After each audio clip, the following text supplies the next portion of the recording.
Que Dieu vous bénisse, peuple de Dieu, à travers le monde. Nous sommes dans la joie, dans une allégresse indescriptible de ce que Dieu nous a encore donné ce grand jour du dimanche de l'an de grâce 2023, le 5 mars, pour venir proclamer l'infinie grandeur de la parole de Dieu, merveilleuse et comment inégalable. Je vous souhaite la bienvenue, c'est une très très grande joie de savoir que nous allons boucler ce livre que nous avons commencé il y a plusieurs semaines, le livre de Colossiens. Et je salue tout le monde, mes frères. Je suis dans une grande joie parce que Dieu opère de grandes délivrances dans nos vies, de grands miracles dans nos vies. Et c'est vraiment une grande joie. J'espère que c'est le cas pour tout un chacun. Du moins, si nous persévérons dans la parole de Dieu, si nous persévérons, Dieu est fidèle pour nous délivrer, pour nous exaucer. Et voilà, mes frères, je ne sais pas s'il y a eu une interférence. Voilà.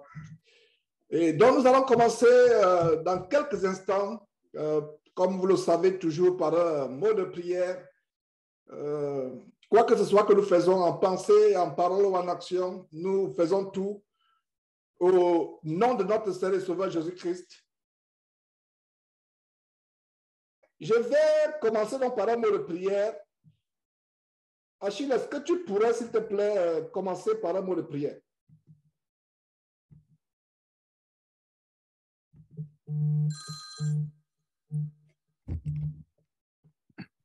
Allô, bonjour frères et sœurs, dans le Seigneur Jésus-Christ. Donc, nous allons remettre tout ça entre les mains du Seigneur avant de commencer.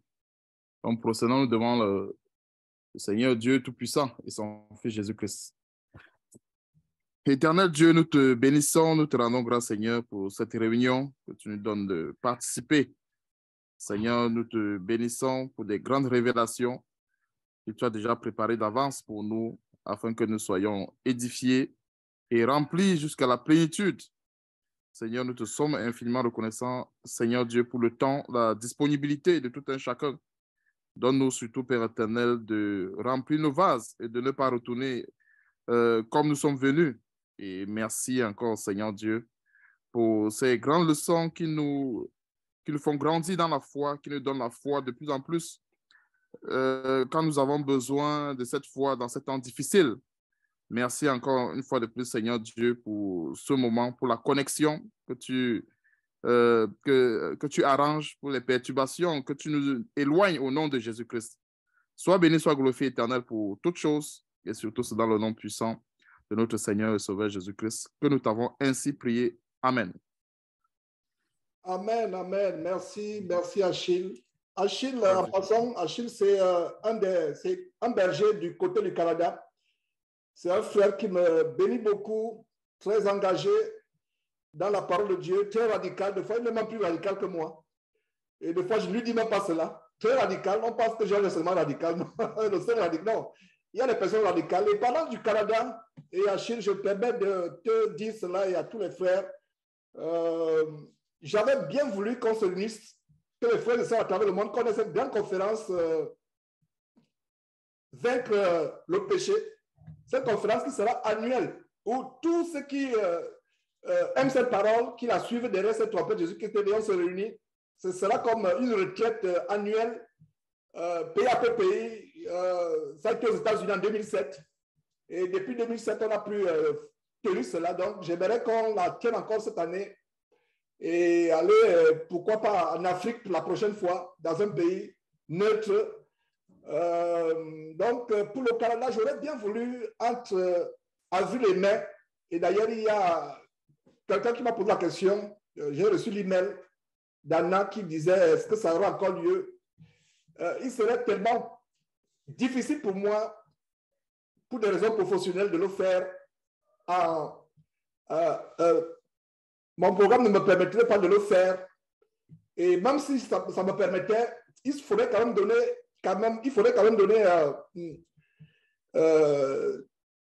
un temps pour les uns et les autres de se préparer, 2 mois pour se préparer. Nous sommes en mars.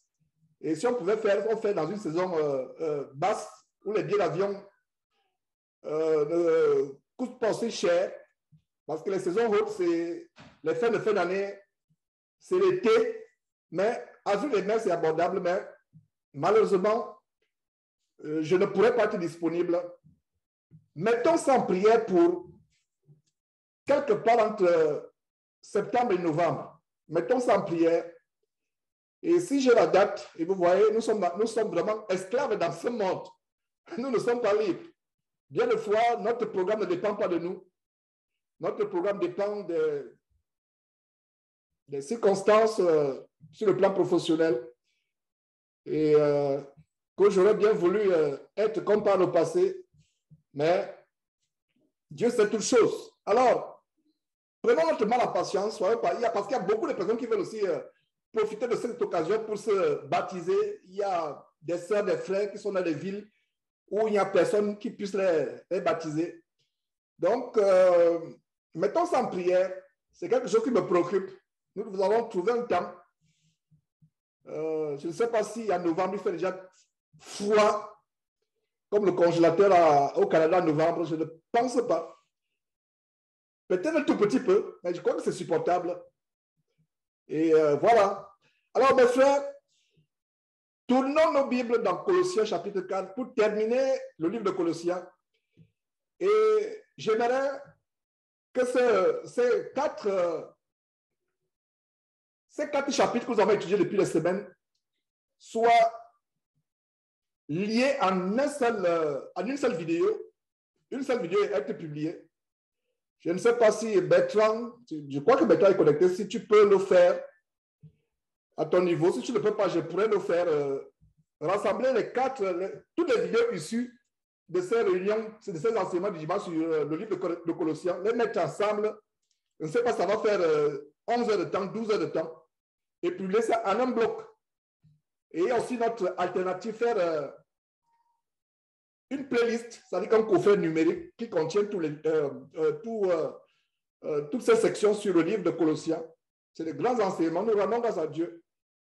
Il y a des gens qui m'envoient des emails et me disent merci Georges pour ces enseignements, merci, merci. J'aimerais plutôt qu'on dise merci à Dieu parce que nous ne recevons pas ces enseignements par notre propre capacité intellectuelle. Ces grandes révélations, c'est Dieu qui nous les inspire parce que Dieu voit l'amour qu'on a pour la vérité. Dieu voit comment on fait les efforts. Bien de fois, ce n'est pas facile de tenir, mais je vous encourage à tenir et vous ne pouvez pas savoir la joie que j'ai de voir les mêmes visages dimanche après dimanche et surtout ceux qui sont ponctuels. Ceux qui sont ponctuels, vraiment, je suis tellement appréciatif de la ponctualité. Et quand nous ouvrons Zoom à 10 heures, heure de Houston, il y a déjà des gens qui sont en attente depuis 15 minutes, depuis même 20 minutes. Et vous savez, donc vous voyez le languissement, les gens attendent ces moments d'enseignement, le moment où on vient s'abreuver. Et pour ma part, je vois ces enseignements. Imaginez-vous des voyageurs dans le désert. Et si vous ne savez pas, nous sommes dans un désert. Nous traversons le désert dans ce monde. Le désert spirituel, le plus grand désert. Alors, quand on traverse le désert, sur le plan physique, imaginez-vous le désert du Sahara, des voyageurs sur leurs chameaux ou à dos d'âne traversent le désert. Ils ont fait des jours et des jours sans boire de l'eau. Les animaux sont assoiffés. Eux-mêmes sont assoiffés. Alors, quand ils arrivent, quand ils voient à distance une source d'eau, une noisisse ou un point, une mare d'eau, un étang d'eau, quel languissement est court. Alors, c'est le même languissement que nous devons avoir venant à ces enseignements pour être édifiés. Et beaucoup de gens aiment plutôt l'évangile qui plaît aux oreilles. Et en passant, nous avons fait un premier grand travail de dénonciation avec documents à l'appui de cette abomination qui est derrière le mouvement Kanguka. Et la vidéo a été publiée. Et si vous avez l'amour pour les âmes, comme j'ai même l'amour pour les âmes, envoyez cette vidéo à au moins 100 personnes. Au moins, je dis bien au moins, ça veut dire que nous sommes combien aujourd'hui? Nous sommes une centaine aujourd'hui.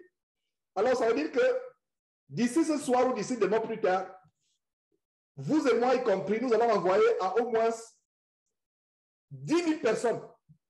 À au moins 10 000 personnes. Tous les contacts que vous avez. Parce que c'est un grand mouvement qui fait des ravages. pourquoi c'est un grand mouvement qui fait le lavage? Ils sont en train de vouloir associer le christianisme à la franc-maçonnerie. C'est un grand projet.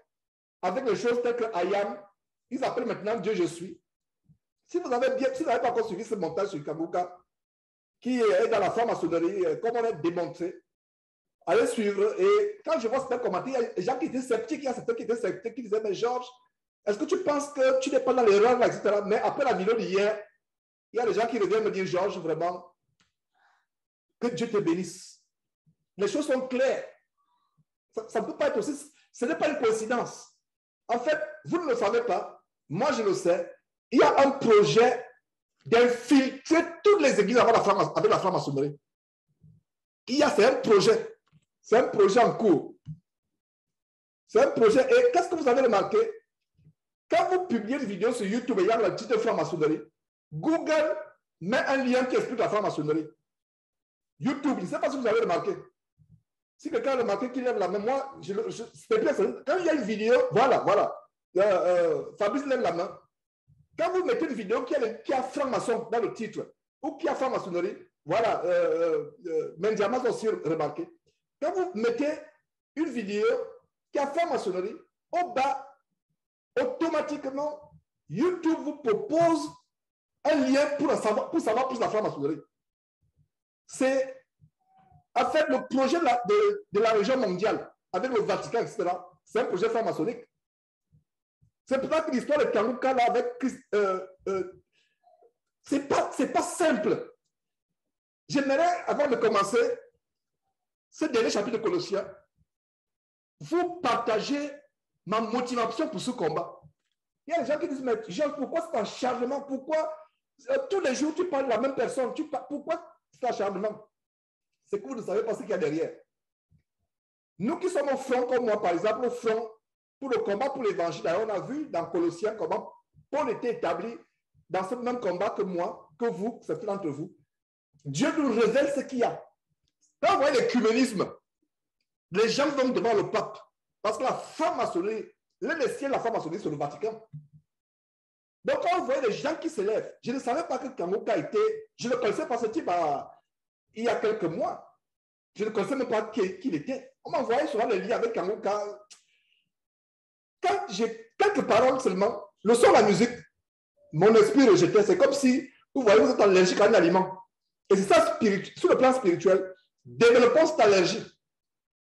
Sur le plan physique, l'allergie est une chose mauvaise.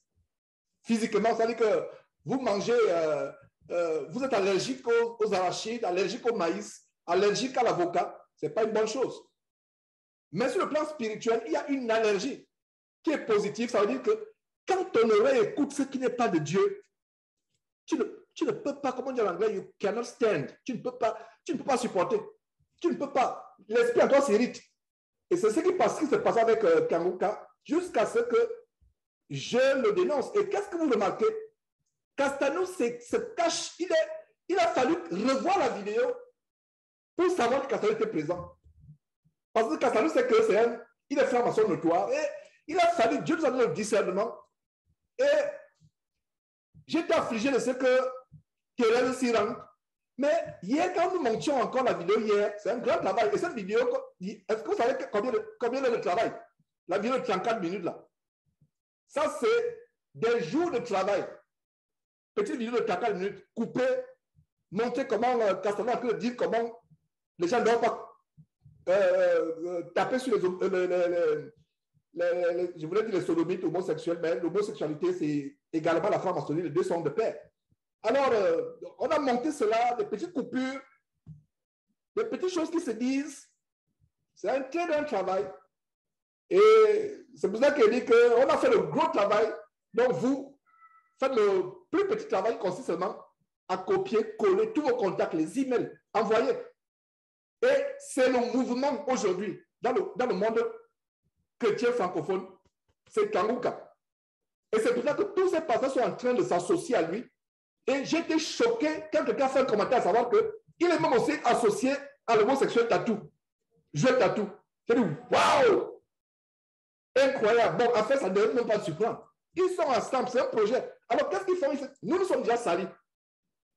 Jésus-Christ nous a tellement dénoncé. Donc, toi, va en avant. Les gens t'écoutent. Nous te donnons la logistique. Nous te donnons les salles, comme la salle de ICC à Bruxelles. On te donne nos salles. On te donne la logistique. On te soutient. Mais nous avons le projet de rendre la franc-maçonnerie normale. Et je ne sais même pas pourquoi je fais cette parenthèse, parce que je voulais aller directement dans Colossiens, mais Dieu voulait que j'ouvre cette parenthèse. C'est important. Il faut exposer les projets de Satan. Donc, nous sommes en guerre et j'aimerais que vous vous joigniez à moi dans cette guerre, dans ce combat, afin que nous dénoncions ce projet.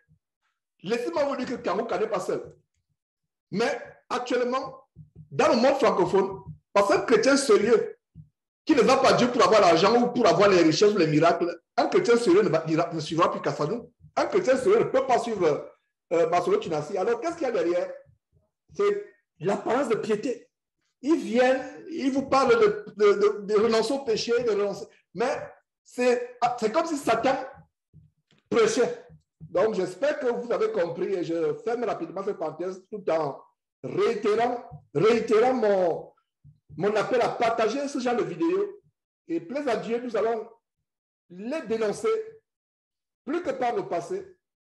Et le grand projet d'établissement d'un studio à partir duquel la parole sera répandue à travers le monde. C'est un projet qui est, je peux dire, presque sur le point d'être lancé. Presque, nous y sommes. Et je rends grâce à Dieu pour tous ceux qui, depuis des années, soutiennent l'œuvre de Jésus-Christ TV. Il y a les grands projets. Vous serez tellement contents par rapport aux choses qui à venir. Quand il y a l'avenir, ce n'est pas question des années. C'est question de mois. Pourquoi pas peut-être cette fin d'année? Peut-être, pourquoi pas même en début de l'année prochaine, si Jésus-Christ ne revient pas entre-temps, et si bien entendu, je suis toujours en vie. Et même si je ne suis pas en vie, je vous assure que ce grand projet va continuer.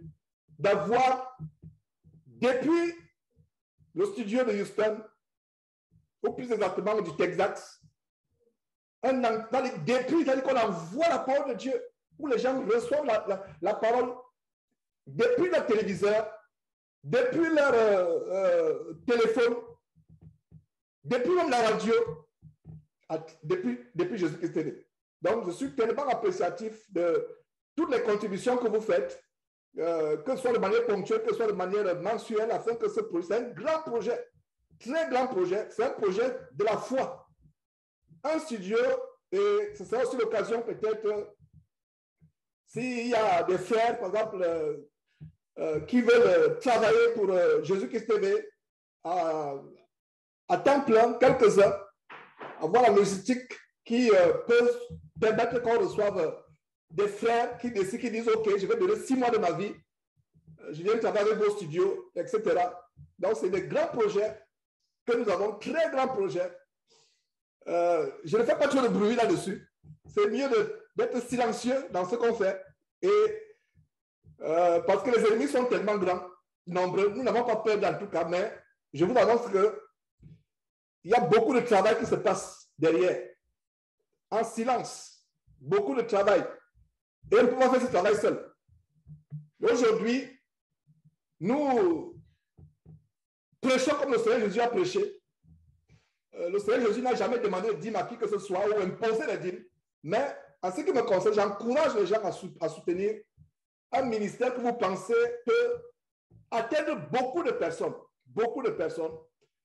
Et donc, voilà quelques nouvelles que j'effleure par rapport à ce projet, ce grand projet où on n'aura plus à passer par les satellites, etc. Nous, on pourra avoir une plateforme où on lance, dès qu'on lance une vidéo, quelqu'un peut la recevoir depuis leur téléviseur, quel que soit le pays qu'il est, même s'il est en Afrique. C'est possible. C'est humainement un projet fou. Mais il faut être fou de foi avec Dieu. C'est-à-dire que tu fais quelque chose, tu ne sais pas comment tu vas. Même les moyens, tu regardes les moyens comme ça, tu dis, mais les moyens financiers, ils ne sont même pas. Mais tu t'y engages. Et voilà, mes frères et sœurs, que Dieu vous bénisse. Colossiens chapitre 4, verset 1. Nous avons commencé, je vais dire plutôt, nous avons terminé la fois passée par, il y a une semaine, par le devoir des maris vis-à-vis de leurs épouses chrétiennes, des maris chrétiens vis-à-vis de leurs épouses, les devoirs des épouses chrétiennes vis-à-vis de leurs maris, les devoirs des enfants chrétiens vis-à-vis de leurs parents, les devoirs des parents chrétiens vis-à-vis de leurs enfants. Et comme je vous ai toujours dit, la division des livres de la Bible en chapitres et versets n'a pas été inspirée par le Saint-Esprit. Donc, ceux qui ont divisé, c'est les imprimeurs. Ceux qui ont commencé à imprimer la Bible, c'est eux qui ont eu à l'idée de diviser la Bible en chapitres et versets. Dans l'Antiquité, quand quelqu'un entrait au temple pour lire la Bible, la parole de Dieu, c'était le rouleau, chaque livre était en rouleau. Il déroulait par exemple le livre d'Ésaïe, il déroulait le livre de Genèse, par exemple, pour lire. Il n'y avait pas de division en chapitres et versets. Donc, regardez comment le chapitre 4 commence au milieu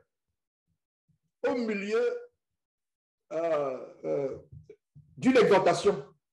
Tu vois, ça commence au milieu, ça coupe. Et c'est le chapitre, ça n'a rien à voir avec, c'est comme si c'était un nouveau sujet qui était abordé, mais le chapitre 4 commence au milieu d'un sujet qui avait déjà commencé, à savoir les devoirs que nous avons en tant que chrétiens. Les devoirs, on a vu à la fin du chapitre 3, les devoirs des parents chrétiens vis-à-vis des enfants chrétiens vis-à-vis des parents, les devoirs des époux chrétiens vis-à-vis de leurs femmes, les devoirs des épouses chrétiennes vis-à-vis de leurs maris, etc., etc. Et au milieu donc de l'exposé de ces devoirs, le chapitre 4 intervient. Si c'est le Saint-Esprit qui avait divisé la Bible en chapitres et versets, le chapitre 4 ne serait pas à ce niveau-là. Le chapitre 4 commencerait peut-être au verset 7 de Colossiens chapitre 4, verset 7. Alors, cela dit, qu'est-ce que nous voyons? Nous voyons donc la suite du chapitre 3 qui, malheureusement, comme je l'ai expliqué, pour des raisons de division par les imprimeurs de la Bible, le chapitre 4 poursuit les devoirs et nous voyons au verset 1, Colossiens chapitre 4, verset 1, nous voyons le devoir des maîtres. Le devoir des maîtres. On a vu le devoir des serviteurs qui doivent obéir à leur maître en toutes choses. Maintenant, le devoir des maîtres, accordez à vos serviteurs ce qui est juste et équitable, sachant que vous aussi, vous avez un maître dans le ciel. Donc, si vous avez des employés, si vous êtes peut-être un entrepreneur, un chrétien qui est entrepreneur ou qui a des ouvriers, des travailleurs, imaginez vous avez un champ, une plantation, des gens qui travaillent. La manière par laquelle on se comporte avec eux, nous devons penser que nous devons nous souvenir que nous avons nous-mêmes un Seigneur de manière juste et équitable. Souligner juste et équitable. Juste et équitable. Je m'étais fâché un jour avec une domestique au Gabon, une femme de ménage. Elle n'était pas venue travailler, je m'étais fâché avec elle. Et on s'est séparés sans qu'elle ait son dernier salaire. Et jusqu'aujourd'hui, ça me fait mal de savoir que j'ai son argent. 20 ans, 22 ans après, ça me fait mal. Elle s'appelait Lydie, merveilleuse femme. C'est en regardant en arrière que je me rends compte que c'était une merveilleuse femme. Donc Lydie, si tu écoutes cette vidéo, il n'y a pas de hasard avec Dieu. Si Dieu voulait que tu écoutes cette vidéo, contacte-moi. Je te promets, je vais te donner ton salaire x 10. X 10. Si tu valais plus, je serais content de te donner ton salaire x 10. Plus que au moins x 10. Je suis prêt à le faire. Contacte-moi. Et si vous connaissez Lydie, je ne la connaissais que par Lydie. Lydie, c'est une Camerounaise. Je ne sais pas si elle était de l'Ouest. Nous étions au quartier Sobraga. J'étais un patron méchant, orgueilleux. Elle travaillait bien, je ne voyais pas qu'elle travaillait bien. C'est aujourd'hui maintenant que, oh Lydie, quelle merveilleuse femme. Mais regardez comment les écailles tombent des yeux. Quand je regarde en arrière, hein, je me rappelle, elle avait manqué de respect à Confort. Et je l'ai grondé. Et quand je regarde en arrière, mais elle n'avait pas manqué de respect. c'est quelque chose qui était dans ma tête, dans mon cœur, en fait, l'orgueil. Un grand avocat, tellement vaniteux. Donc, en fait, je la regardais d'en haut. Oui, je témoigne. Voilà mon témoignage. Est-ce que vous saviez que je dois l'argent à quelqu'un que je ne dois pas payer parce que je me suis fâché contre elle? Voilà. Je lève ma main. C'est pour ça que si elle voit cette vidéo, et s'il vous plaît, coupez cette vidéo et publiez-la peut-être. Peut-être elle pourra voir. Je promets que si elle me contacte, je lui donnerai son salaire fois 10 au moins. Si elle veut aller plus, il n'y a pas de parce que son salaire, je me suis fâché. Et contre elle, je ne me rappelle même pas ce qu'elle avait fait. Parce que le cœur était quoi? Le cœur était rempli d'orgueil. Je la regardais, pour moi, c'était rien du tout. Voilà le frère que j'étais. Quand je regarde en arrière, mais c'était une merveilleuse femme. Il y a quelques vidéos que nous avons, comment elle arrange la chambre, comment elle nettoie la cuisine, comment elle fait à manger, tellement propre. La maison était étincelante de propreté au Gabon, à cause de Lydie. Mais je la regardais même presque pas. Pour moi, c'est comme si elle n'existait pas. Voilà le verset. Donc, si tu es comme moi, par le passé, mon frère, repens-toi. Si tu as l'argent que tu dois à quelqu'un qui a travaillé pour toi, donne cet argent rapidement. Si tu peux, donne cet argent. C'est pas. Et elle avait pour projet d'aller en Allemagne. Et elle avait un frère qui était déjà parti en Allemagne. C'est même pas si c'est un frère qui m'a recommandé sa petite sœur Lydie. Donc, je donne ces détails. Avec Internet, les choses vont vite. Donc, Lydie, si tu m'écoutes là, sache que depuis des années, je ne dors pas à cause de ce que j'étais maltraité. Je ne dors pas parce que je sais que j'ai ton argent. Est-ce que vous savez que quelqu'un qui prêche la parole de Dieu, qui vous prêche la parole de Dieu, tous les jours, doit l'argent à quelqu'un? Voilà. Donc, vous qui idolâtrez les hommes de Dieu, vous ne savez pas ce qu'ils font dans le secret. Vous allez peut-être me dire, genre, ça s'est passé, tu n'étais pas reconverti. J'étais pasteur quand ça s'est passé. Mais, détendez-vous, j'étais un faux pasteur. Vous voyez? Hein? Je me disais pasteur quand ça se passait. Et nous devons regarder comment Dieu nous transforme. Est-ce que vous savez que ce verset devait nous amener à recevoir un grand témoignage de ma part? Et c'est un témoignage triste. Mais en même temps qu'il est triste, en même temps, c'est aussi un témoignage parce que, regardant en arrière, je me rends compte que je suis devenu une nouvelle personne. Ça veut dire que c'est le genre de personne. Si j'avais cette personne avec moi actuellement, on serait tellement content. Tellement content.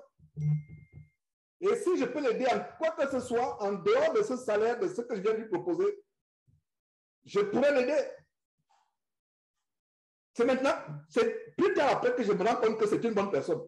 Mais je vous assure que, même ceux qui m'ont connu, il y a des gens, des amis mondains qui venaient à la maison et me disent, genre, tu t'aimes mal, tu es dur avec elle. Elle ne le jamais, jamais. Ce n'était pas une enfant. Elle avait au moins 25 ans à l'époque, au moins 25 ans. Donc, ce n'était pas une gamine. Non. On me trouvait que j'étais dur. Je disais, non, elle est fainéante, elle est paresseuse, elle ne travaille pas. Je ne vois même pas ce qu'elle travaille. Le lit n'est pas dressé comme je veux. J'étais un cas social. J'étais le genre de cas qu'on étudie dans les laboratoires de psychologie ou de psychiatrie. Mais Dieu m'a transformé. Retournons à ce verset. J'espère qu'aucun parmi nous n'est ce que j'ai été. Ça peut être une domestique à la maison. Ça peut être le fait que vous êtes chef dans une entreprise. Vous êtes chef. Vous êtes superviseur. Traitez les gens avec respect. Quand on dit maître ici, c'est les patrons, c'est les chefs, c'est les superviseurs. Vous avez une équipe que vous supervisez. Et vous savez pourquoi certains n'ont pas de promotion pour devenir chef. Il y a les chrétiens, mes frères, je travaille dans cette entreprise depuis des années. Je n'ai pas de promotion. Ma soeur, mon frère, Dieu sait que si tu donnes la promotion là, tu vas les traiter comme des esclaves. Sois d'abord brisé avant d'avoir cette promotion. Parce que dans les entreprises, on aimerait être chef, on aimerait avoir les gens sous nos ordres. Bien de fois, Dieu sait qu'on n'est pas prêt pour recevoir des promotions. Regardez quelqu'un comme Joseph. Joseph a été fidèle dans les moindres choses. Joseph a expérimenté ce que c'est l'esclavage avant d'être servi. Allez suivre l'enseignement que j'ai fait pendant plusieurs mois sur le livre de Genèse. Comment il avait l'autorité même sur ses grands frères déjà, quand ils ont su que c'était lui le roi de l'Égypte. En quelque sorte, le roi. Nous savons que c'était le numéro 2, mais en réalité, c'était lui le roi de l'Égypte à l'époque. Il a su ce que c'est l'humilité, la crainte de Dieu, le rabais, et Dieu l'a élevé. Dieu l'a élevé. Dieu l'a élevé. Et la manière par laquelle Dieu l'a élevé vient du fait qu'il a été humble, il a été soumis. Et quand il est devenu le roi de l'Égypte, est-ce qu'il y a un récit qui montre qu'il maltraitait les gens? Non. Est-ce qu'il y a un récit qui montre qu'il était tellement difficile? Il ne se prenait pas pour n'importe qui. Nous voyons un peu dans le monde. Et j'aimais cette expression. Même un policier, quand un policier m'attrape, me stoppe dans la rue à l'époque, il dit, mais monsieur, vous savez à qui vous avez affaire? Chrétien, si tu as encore cette expression dans ta bouche, tu n'es pas un vrai chrétien. C'est les gens du monde. Vous savez à qui vous avez affaire? Vous savez à qui vous me parlez comme ça? Vous savez à qui vous avez affaire? Voilà comment Dieu m'a brisé, Dieu m'a transformé. Je vous assure que si on vous montre une vidéo de 2 minutes de ce que j'étais, vous allez vous jeter sur le sol et glorifier Dieu. Et voilà cette personne aujourd'hui qui prend cette parole. Qui prend cette parole. Donc, vraiment, et en passant, priez aussi pour moi, pour que Lydie voit cette vidéo. C'est un miracle. Priez, mettez ça à cœur pour que Lydie, son nom c'est Lydie, pour qu'elle voit cette vidéo. Nous allons la couper et publier. Vraiment, je suis à la recherche de Lydie. Ma femme de ménage merveilleuse, à qui je dois encore un mois de salaire, après 20 ans. Voilà. Donc, c'est merveilleux. Donc, frères, sœurs, vous avez des femmes de ménage et je ne donne pas le nom de la personne, une seule en Christ qui suit ou qui suivait les émissions de Jésus-Christ TV, qui avait une autre sœur qui travaillait chez elle. La sœur s'est plainte. La sœur s'est plainte, elle dit, mais vraiment, elle me maltraite. Sœur en Christ, qui emploie une autre sœur en Christ. Elle s'est plainte. Elle dit, mais comment elle peut me donner ces sous-vêtements qui sont sales et je dois les laver? Comment elle peut le faire?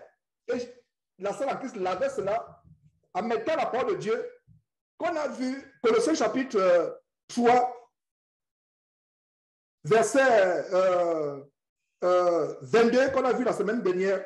Serviteurs, obéissez en tout ce que vos maîtres seront à chair, non pas seulement sous leurs yeux comme pour plaire aux hommes, mais avec simplicité de cœur dans la crainte du Seigneur. Donc, voilà le verset qu'elle met en pratique. Après, quand nous avons conseillé cette sœur, elle dit non, sœur, il n'est pas possible que tu le fasses. Une sœur ne peut pas laver ta saleté. Même une femme de ménage qui n'est pas chrétienne, qui est du monde, tu ne peux pas lui donner ta saleté à laver. Mais la sœur le faisait. Donc, elle emploie une sœur qui s'est retrouvée dans la détresse, qui n'avait pas les moyens pour s'occuper. Donc, c'est une sœur en Christ qui emploie notre sœur en Christ. Vous voyez maintenant, ce verset que nous lisons, ce n'est pas par hasard.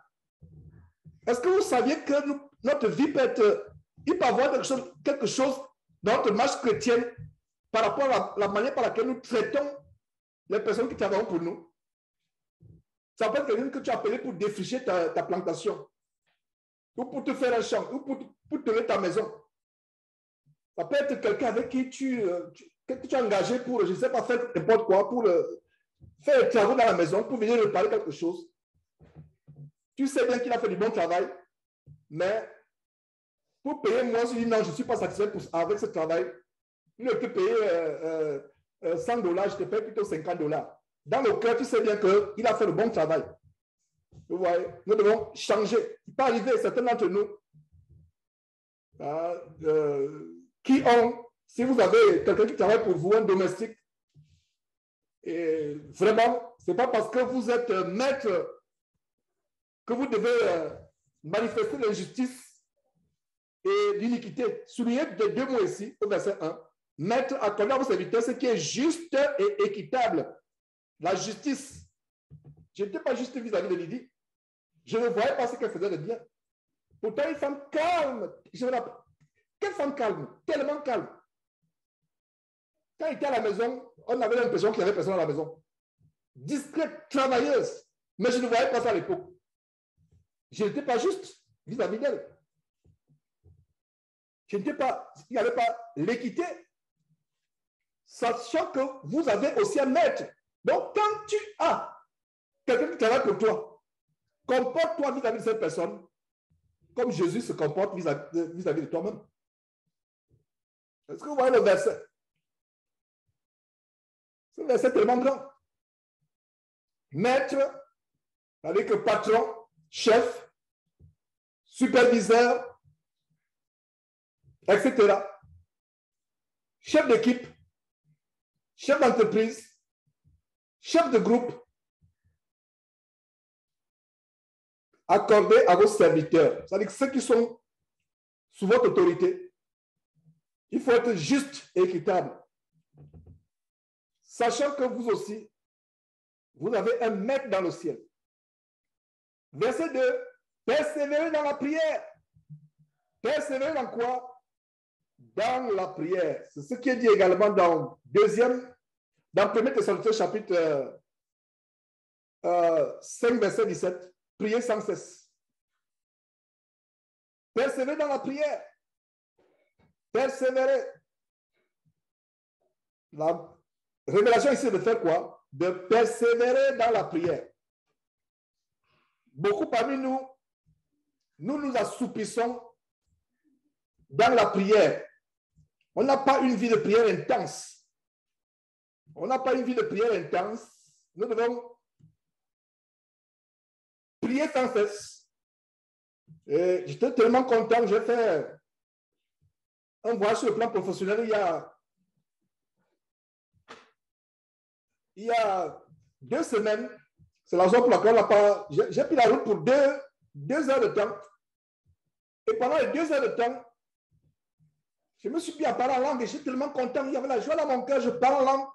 Pendant 2 heures de temps, sans interruption, le trajet a fait 2 heures de temps sur environ 400-500 km. Je parle en langue.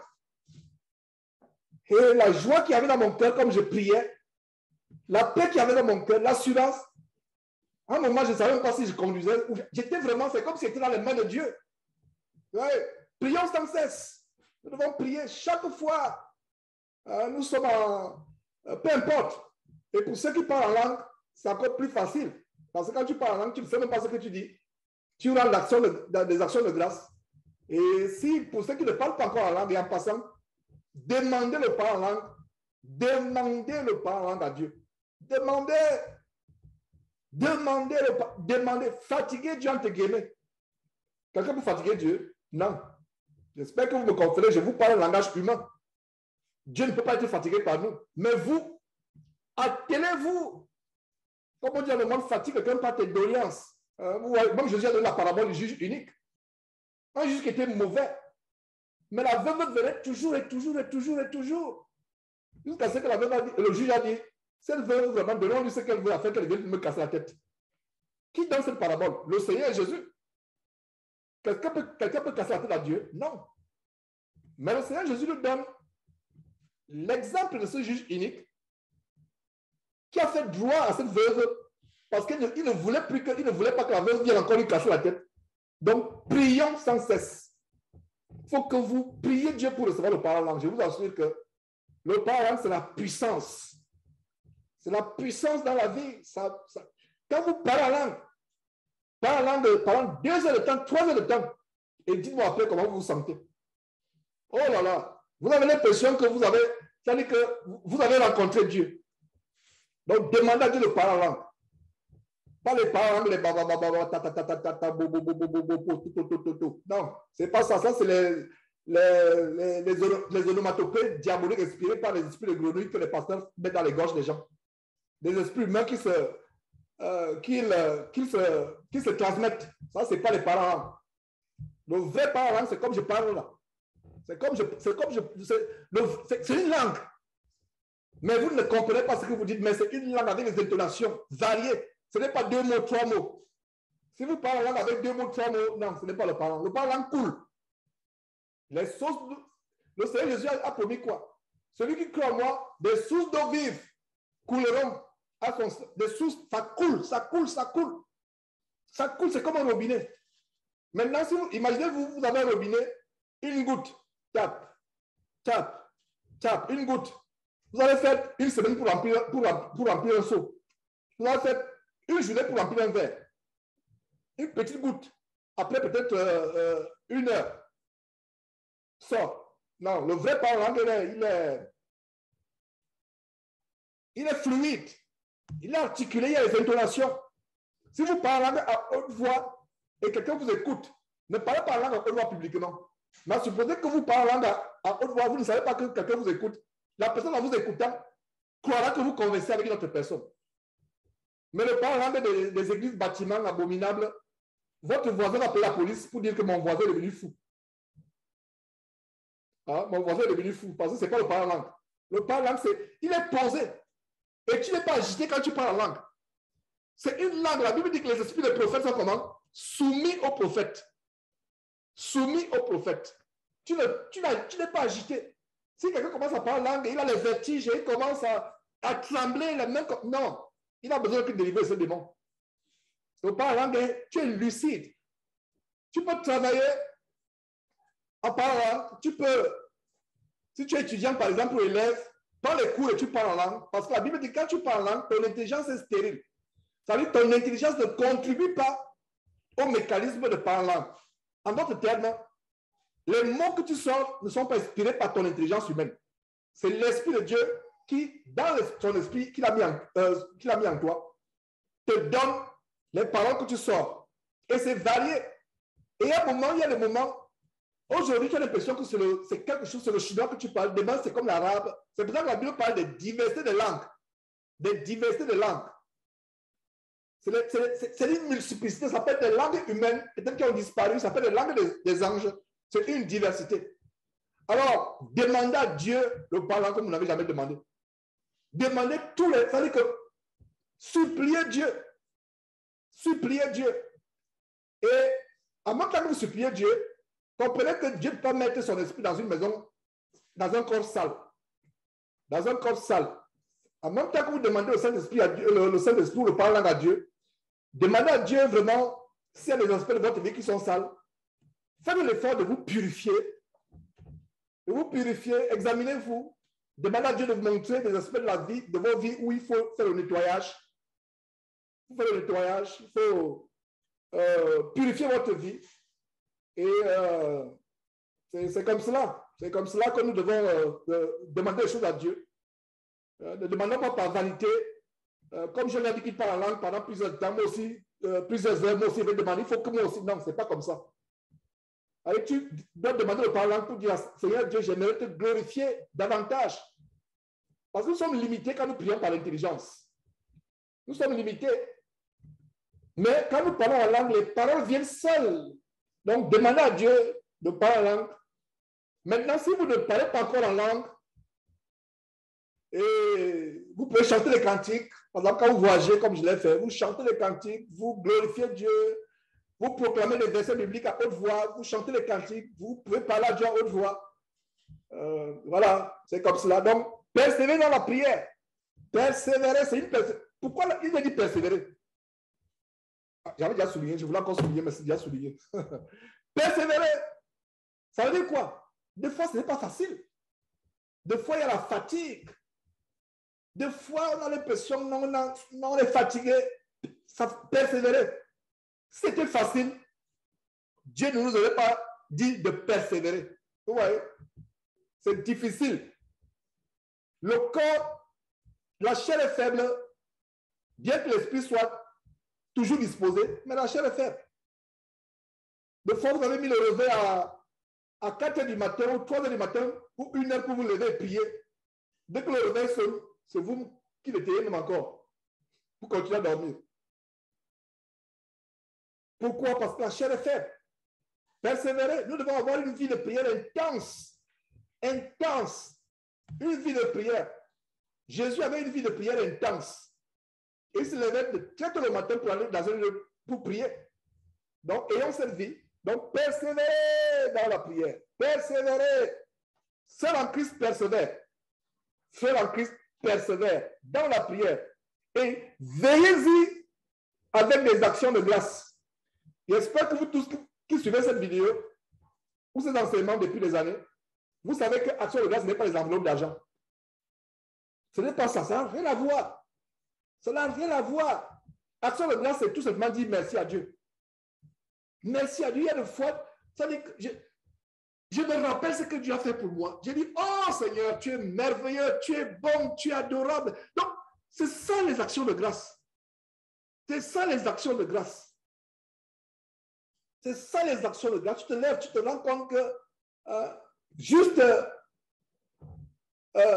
non loin le bloc, non loin de toi, il y a une catastrophe. Les gens sont morts, mais Dieu t'a épargné. Cette catastrophe aurait dû se produire dans le bloc où tu vis. Mais pourquoi ça s'est produit loin? C'est parce que Dieu t'a épargné. Est-ce que vous savez ce qui se passe la nuit quand nous dormons? Si vous saviez ce que les caméras montrent quand on dort, il y a des tentatives d'assassinat, des tentatives de meurtre. Moi qui vous parle, je sais de quoi je parle. Pendant que je dors, ou pendant que je dormais, il arrivait plein de fois des tentatives de meurtre, des tentatives d'assassinat, des tentatives de tuerie. Mais Dieu rend ta maison invisible. Les gens, vous entendez seulement qu'on est parti, mais on n'a pas vu la maison. Pourtant, vous nous avez dit que c'est l'adresse. On n'a pas vu la maison, on a seulement vu une forêt. On n'a pas vu la maison. Mais vous êtes sûr qu'il habite là? Vous êtes sûr? Vous pensez que c'est qui? C'est vous-même qui vous protégez? Non. Je vous parlais de l'histoire de ma grande sœur quand je lui ai rendu visite en 2007 au Cameroun. Elle avait un gardien. Le gardien avait sa machette. Quand je regarde le gardien, il fait les tours là, il gonfle ses muscles. Il fait les tours avec sa machette. Dans mon cœur, je dis vraiment, lui et sa petite machette là, s'il y a 3 bons costauds qui viennent, on va le soulever comme un poulet pour l'attacher quelque part. Et d'ailleurs, c'est ce qu'elle disait à ma grande sœur. Tu penses que c'est le petit là qui te garde? Elle ne comprenait pas. Je dis, mais tu penses que c'est lui qui vous garde? Elle me dit, oui, il est efficace, etc. Depuis qu'il est là, je dis, non. Le type là, ce n'est pas lui qui vous garde. Je ne sais pas si elle comprenait ma question en fait. Et comme j'aime vraiment de fois titiller un peu son bon sens, je dis, non, je ne pense pas. Donc, elle pensait que je parlais de son physique. Non, je dis, non, ce n'est pas lui qui te garde. Il ne peut pas te garder. Vous le payez en vain. Mais considérez que vous faites le monde, la bienfaisance. Hein? C'était un gentil jeune homme. Et quand j'ai quitté le lieu, il avait sa Bible, il lisait sa Bible, un réfugié de la République centrafricaine. Et dans mon cœur, j'étais content de ce qu'au moins s'il avait un gagne-pain, mais ce n'est pas lui qui gardait, ce n'est pas lui. Donc, comprenez que ce n'est pas nous qui nous protégeons. Il est arrivé des choses pas possibles. Si commence à, des fois, je donne des témoignages au fur et à mesure qu'ils viennent. Nous avons été exposés à beaucoup de choses. Beaucoup de choses. Vous vous rappelez cet accident? Ce matin où je rate mon bus. Je rate mon bus. Le bus que je prends tous les matins quand on travaille encore hors de la maison avant l'histoire de la peste chinoise. Je rate le bus. Je supplie le monsieur. Je supplie. Je dis, s'il vous plaît. Je devais commencer le boulot très tôt. Donc, il fallait que je sois au centre-ville, là où il y avait l'immeuble de notre entreprise. il fallait que j'arrive à 5h55 au plus tard, parce que c'était une longue journée de travail ce jour-là, 5h55 du matin. Donc j'arrive à, je ne sais pas, je prenais ce bus souvent à 5h30 du matin. Donc je fais signe. Je vois, il fait ça. Exemple, comme je fais ma tête. C'est ce qu'il a fait. Il a fait ça. Il est parti. J'ai pris celui qui est venu 15 minutes après. Quand j'arrive, il y a un grand embouteillage. Les policiers ont encerclé le bus. Les gens sont en train de sortir de ce bus pour venir entrer dans le nôtre. Et quelqu'un avec qui je prenais souvent ce bus, il vient s'asseoir avec moi, il dit tu as raté ce bus, on a eu une fusillade. Il me montre la photo du bus. C'est là où je m'asseyais, là où il y avait un gros trou. Ma tête aurait explosé là comme une tomate. Je vous assure. Là où je mets la tête, et celui qui s'asseyait devant, le fait que la vitre s'est brisée, il a eu des blessures. On lui a fait les pots de suture sur place, mais ce n'est pas grave. On a vraiment bandé, on a rasé, on a fait les pots de suture. Il a continué, il est allé au travail. À cause de la déflagration. Mais là où je mets souvent la tête pour m'assoupir, parce que quand vous vous levez à 4h du matin pour vous préparer, quand vous prenez le bus, fait souvent 45 minutes, 1 heure, donc tu as 1 heure de récupération, un peu de sommeil. Donc, je mets la tête, c'est là où le fusil. Je ne serai pas avec vous aujourd'hui, mais Dieu a protégé. Vous pensez que c'est par hasard? Enfin, vous connaissez déjà ce témoignage, je rappelle ce témoignage pour ceux qui viennent de se joindre à nous aujourd'hui, qui ne savent pas peut-être le courant de ce témoignage. Donc, vous pensez que c'est par hasard? Dieu nous protège. Dieu est tellement merveilleux, il nous protège. Donc, rendons-lui grâce. Il y a des choses qui se passent. Quand vous prenez votre voiture, priez, vous dites, Seigneur Dieu, je t'en supplie, rends-moi invisible aux flèches de l'ennemi sur la base de 191. Parce qu'un accident de voiture, c'est une flèche. Ça veut dire qu'une voiture qui vient te cogner, c'est une flèche. Une balle, c'est une flèche. Vous voyez, quand 191 parle de flèches, il y a plusieurs flèches. Ne voyez pas seulement les flèches telles que les flèches qu'on utilise avec les arcs. Non. Hein? Un bâton qu'on lance, un caillou qu'on lance sur vous, quelque chose qui tombe sur vous, c'est une flèche. Et le diable, il rôde comme un lion rugissant, cherchant qu'il atteindra. Donc, il faut rester dans la prière 24 heures sur 24 heures. 24 heures sur 24 heures, être dans la prière. Même dans le sommeil, de fois, quand vous développez cette habitude de prier, de fois, même dans le sommeil, vous priez. Dans le sommeil, vous priez. Il peut m'arriver, vous priez dans le sommeil, quelqu'un pense que vous parlez pendant que vous dormez. Non, c'est que vous allez, dès que vous êtes un peu éveillé, vous commencez à parler en langue. Dès que vous êtes éveillé, commencez à parler en langue. Priez dans votre cœur. Si vous ne parlez pas en langue, glorifiez Dieu. Dis-lui comment il est merveilleux, comment il est adorable, comment il est grand, comment il a fait de grandes choses dans ta vie. J'ai dit qu'il devait finir il devait faire 1 heure au plus dans cette partie. Donc, je pense que le rythme est bon à ce niveau. Alors, priez en tout temps pour nous. Prions les uns pour les autres. Verset 3. Priez en même temps pour nous. Prions les uns pour les autres. Priez pour moi. Comme je m'appelle à prier pour chacun d'entre vous. C'est pour cela qu'il est bien que je sache. Je n'ai pas besoin de savoir forcément d'avoir votre vidéo, votre photo pour prier pour vous. Mais ça fait plaisir. Quand je prie, je pense à tel, je dis, voilà, vraiment, il y a ce frère qui est constamment là à la réunion, cette sœur, je prie. Prions les uns pour les autres, développons cette habitude. Comme vous êtes soumis à un besoin de prière, vous ne savez pas qu'il devait vous soumettre ce besoin de prière aujourd'hui. Priez pour que Lydie me contacte. Je vous assure, pour moi, c'est tellement sérieux. C'est tellement sérieux cette histoire-là. Priez pour que je sois en contact à nouveau avec Lydie. Et pour que je parle, et pour que je demande pardon. Et en passant, si je lui demande pardon, elle ne va pas revenir. Elle va même s'évanouir. Lui là, oh là là, donc priez pour que je la rencontre. Pour que je rencontre cette très bonne servante que j'ai eue, Lydie, que malheureusement j'ai maltraitée dans la fin de notre relation. Donc, priez pour nous, mes frères et sœurs. Prions les uns pour les autres. Ayons une vie de prière. Donc, si je peux donner un titre à cette dernière partie, ça veut dire que persévérer dans la prière.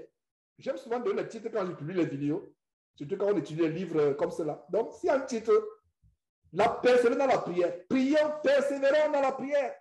L'exhortation à persévérer dans la prière. Voilà un titre. Persévérons dans la prière. Persévérons dans la prière. Priez en même temps pour nous, afin que Dieu nous ouvre une porte pour la parole. Que moi, votre frère Georges, je languis vis-à-vis des portes pour la parole. Je reviens encore sur ce projet. Une grande porte. Aujourd'hui, tout le monde est sur les réseaux sociaux. À un moment, je me demandais, est-ce qu'il faut que j'ai TikTok? J'hésite par rapport à TikTok. Mais vous savez ce que j'ai à cœur depuis hier? J'aimerais peut-être avoir vos conseils. Je me dis, TikTok pour moi, TikTok c'est une grande poubelle. Mais à un moment, tous les jeunes sont sur TikTok. Alors pourquoi ne pas aussi ouvrir un compte et se concentrer sur tout ce qu'on pose sur TikTok, c'est confronter la folie des jeunes avec des vidéos qui les encouragent. Est-ce que je dois le faire? J'y réfléchis depuis des jours, mais que Dieu rend cela possible. Parce que TikTok, tous les jeunes sont sur TikTok. Facebook, là même, c'est derrière actuellement. Instagram, oh là là, c'est même encore derrière. Twitter, c'est les décideurs, les chefs d'entreprise, les chefs d'État, les cadres, les grands de ce monde, c'est eux qui sont sur Twitter. Donc, Twitter, s'il faut toucher les grands de ce monde, Twitter, c'est le meilleur endroit. S'il faut toucher la jeunesse, c'est TikTok. Il faut se toucher. Donc, je suis en train de réfléchir. C'est parce que si c'est une... Parce que c'est la poubelle. Même le logo de TikTok me remplit de colère. Le logo de TikTok, c'est un serpent. Il ne se cache même pas, c'est un serpent. Mais la lumière va jaillir au sein des ténèbres. Donc, si tu es en train de réfléchir, je suis dégoûté par TikTok. En fait, c'est pour vous expliquer, en fait, c'est ça. Je suis dégoûté par TikTok. Ça me dégoûte. Mais est-ce que nous devons priver une catégorie de personnes perdues de l'évangile parce qu'on est dégoûté de là où ils se réunissent? Je pense que ce serait sage de ma part de réfléchir humainement. J'ai le dégoût de TikTok. C'est vraiment difficile. Il faut vraiment une conviction tellement forte. Je pense que la conviction est déjà là. En donnant ces paroles que je donne, la conviction est à peu près... Mais je suis toujours dégoûté de TikTok. Parce que TikTok, c'est l'endroit des démons. C'est vraiment... Il y a des fois des vidéos, un enfant fait une vidéo, il passe le temps là à sortir la langue. Il bouge la langue, il parle. Des millions de personnes sont connectées de voir comment ils sont la langue bêtement, là, etc. Incroyable. Ils sont là, des millions de personnes sont là, et ils font des choses bêtes, etc. Quelqu'un va bondir sur le canapé, il saute, il bondit sur le canapé, il saute. Les gens sont là en train de regarder. Ça, c'est le domaine des jeunes. TikTok. Non seulement ça, les influenceurs. Et il faudrait que, c'est pour ça qu'il faut une équipe vraiment bétonnée de Jésus-Christ TV et de jeunes gens qui peuvent nous aider comment toucher les jeunes comme eux. Mais les jeunes vraiment convaincus. Que je vais me dire que je suis en contact avec quelques jeunes. Il y a des témoignages que j'ai reçus, il y a des jeunes avec qui je suis en contact. Et quand je dis les jeunes, c'est environ 16 ans, 17 ans. Il y a quelques jeunes avec qui je suis en contact. Waouh! Ils ont décidé de changer leur vie parce qu'ils ont suivi Jésus-Christ TV. 17 ans. Il y a même une là qui m'a contacté et elle me dit, mes parents ne veulent même pas entendre parler de Jésus-Christ TV. Ce sont mes parents qui m'encouragent à vouloir sortir avec les hommes, à vouloir faire les choses dehors, etc. Est-ce qu'ils doivent continuer à obéir? Je leur ai dit, si les parents ne veulent pas que tu regardes Jésus-Christ TV, ne regarde pas Jésus-Christ TV. Lis ta Bible. Demande la permission, continue à demander la permission. Sois obéissant à tes parents. Et puis surtout pour eux. jeune fille, 17 ans, en Afrique. Ça me fait plaisir. Qui dit que voilà les choses, j'étais dans TikTok, j'étais ceci. Mais je ne sais pas, par hasard, je suis tombé sur vos enseignements, il dit, mon enfant, parce qu'elle peut être mon enfant, elle peut être l'âge de mon enfant. C'est-à-dire qu'il n'y a pas de hasard avec Dieu. Il n'y a pas de hasard avec Dieu. Dieu t'a sauvé de cette génération perverse et corrompue. Donc, les jeunes gens qui sont là, il y a des réseaux, ils sont là longueur de journée. C'est là où ils font du sexe sur Internet. C'est là où ils font de la pornographie sur Internet. Et il faut les toucher. L'évangile n'est pas seulement pour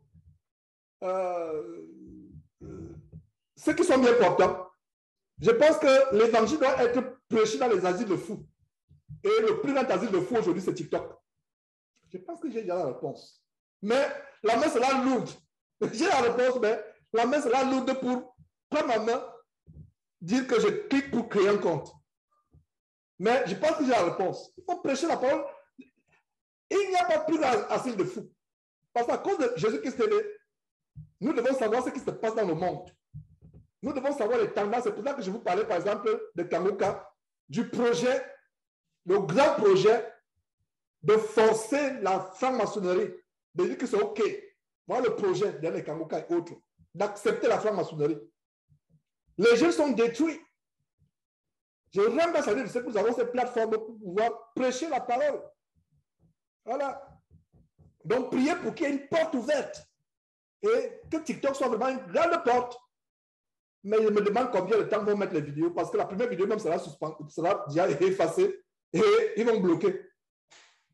Parce que quand vous postez ce qui est bête, ce qui est insensé, je vous assure qu'il y a des vidéos sur TikTok.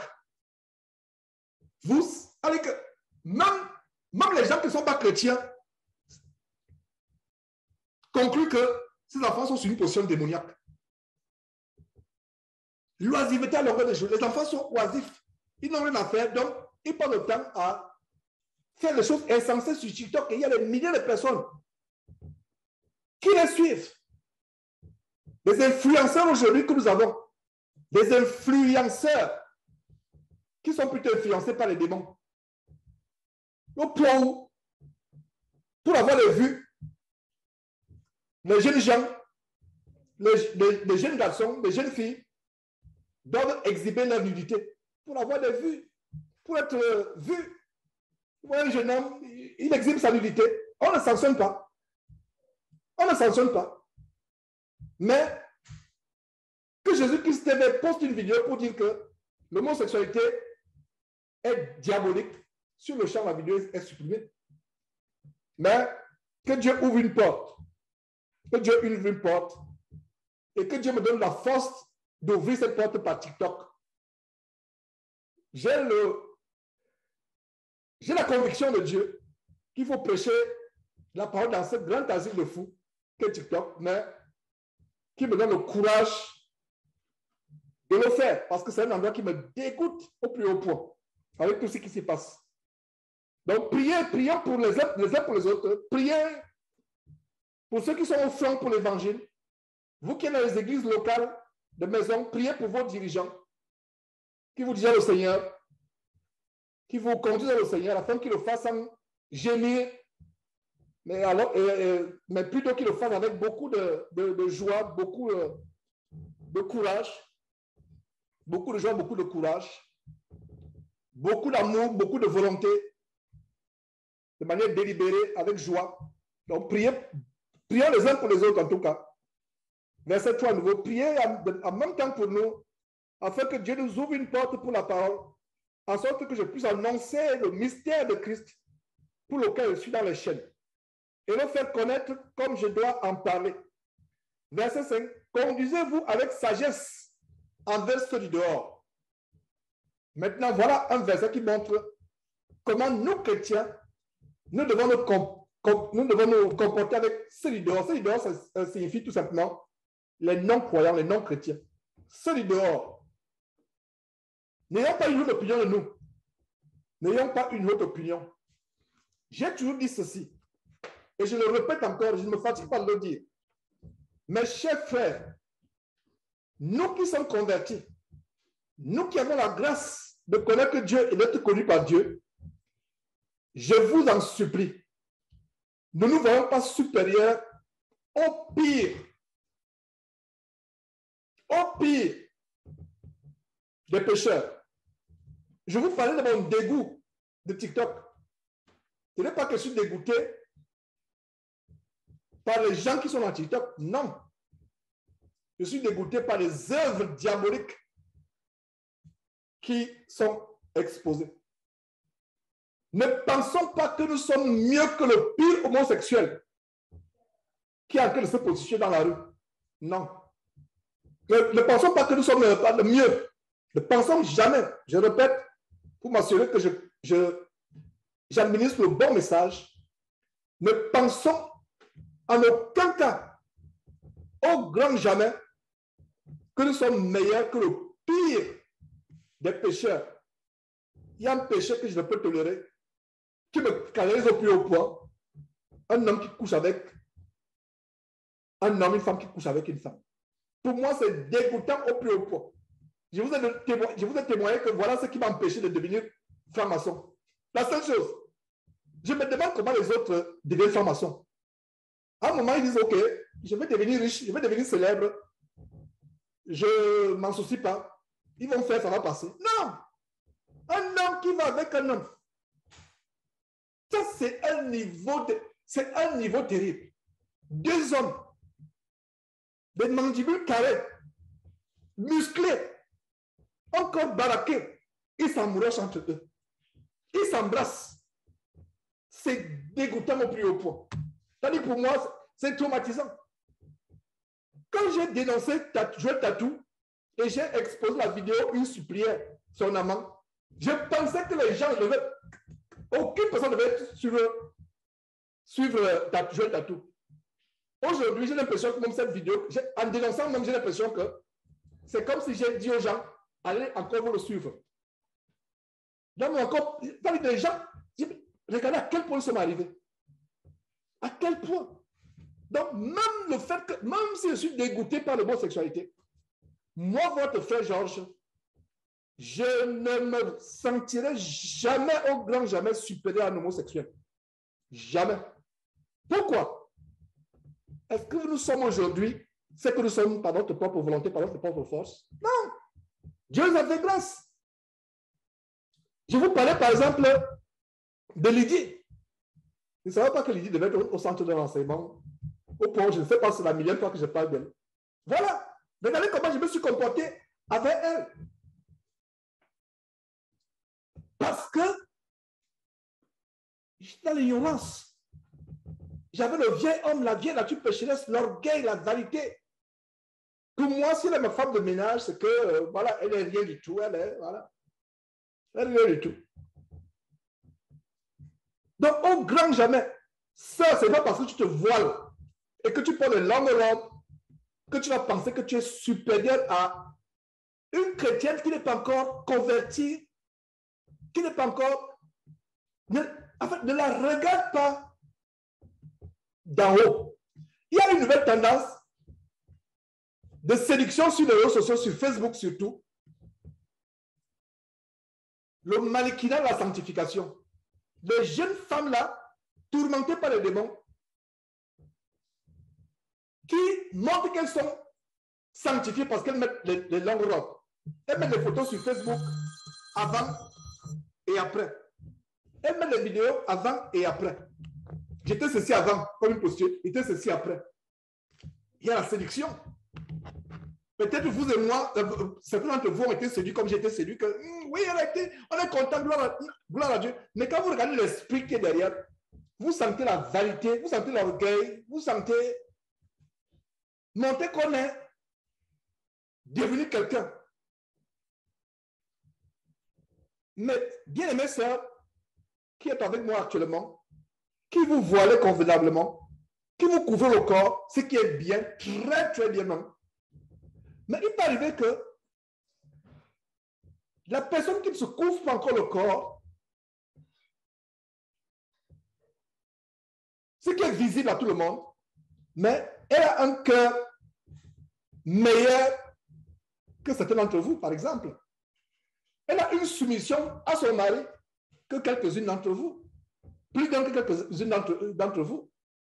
Par exemple, donc voilà quelques détails de ce que je voulais vous donner par rapport à cette exhortation, à savoir que ne nous voyons jamais. Autre chose, vous savez pourquoi Dieu a permis que Paul soit frappé d'une maladie, d'une chair dans la chair? Qu'est-ce que Paul dit? Afin que je ne sois pas enflé d'orgueil du fait de l'excellence de révélation, le Seigneur a mis dans ma chair une écharpe, un ange de Satan pour me souffleter et pour m'empêcher de faire quoi? De m'enorgueillir. 3 fois, j'ai prié au Seigneur d'éloigner de moi. Le Seigneur a dit non, Paul, ma puissance se manifeste dans la faiblesse. N'amenez pas Dieu à vous infliger une écharpe dans la chair parce que votre cœur s'enfle d'orgueil. Vous qui êtes abonnés, qui suivez ce ministère Jésus-Christ TV, qui est attaché à cet enseignement, ne pensez pas que vous êtes supérieur à quelqu'un qui est disciple de Kamuka.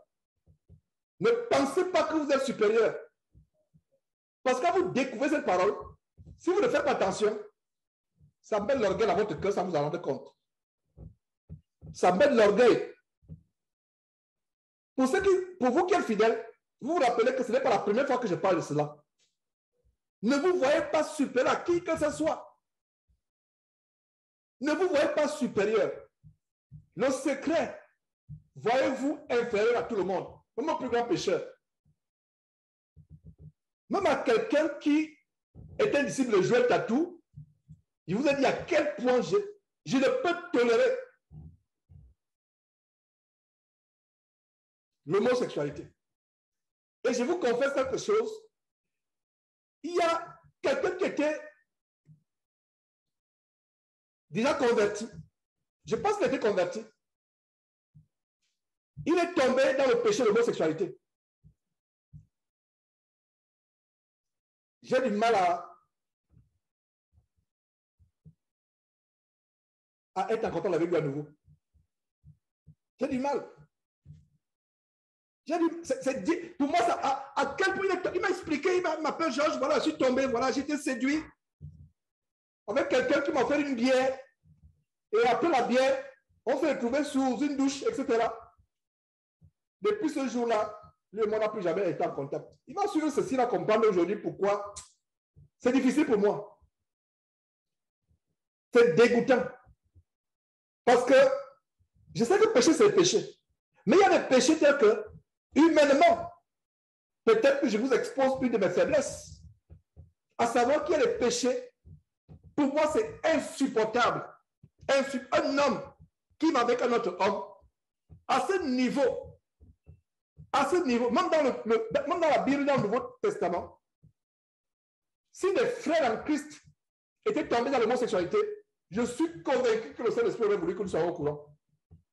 Il y avait l'abomination, il y avait l'inceste, de telle manière que quelqu'un couchait avec la concubine de son père. D'accord. Il y avait le mensonge, il y avait des choses terribles. Mais dans l'Église primitive, pourtant, même Paul qui écrit aux Romains, Paul écrit aux Romains parce que la Rome, c'était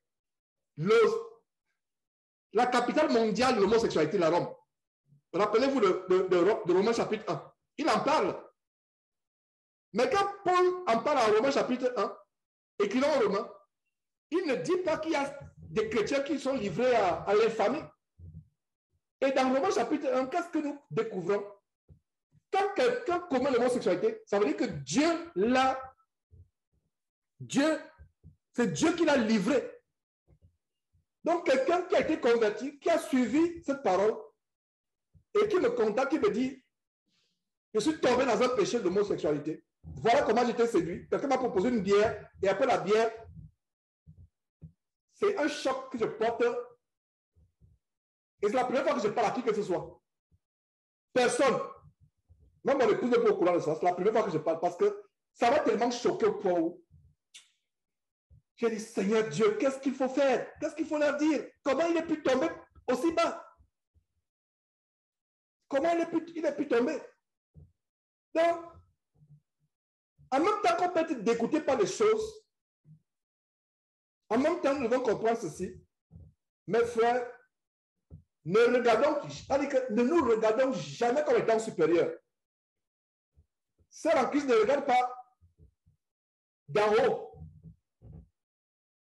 une femme parce qu'elle a déjà une position alors que pendant que toi, tu as commencé à te voiler. Rappelons là où nous étions. Et voilà le secret, mon secret que je vous partage. Quand je sens que mon cœur veut s'enfler, je me rappelle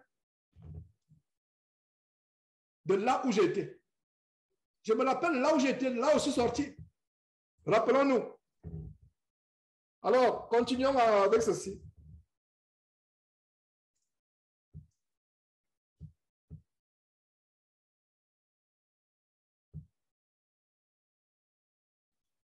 Verset 3 nouveau. Priez en même temps pour nous, afin que Dieu nous ouvre une porte pour la parole, en sorte que nous annoncions le mystère de Christ pour lequel je suis dans les chaînes.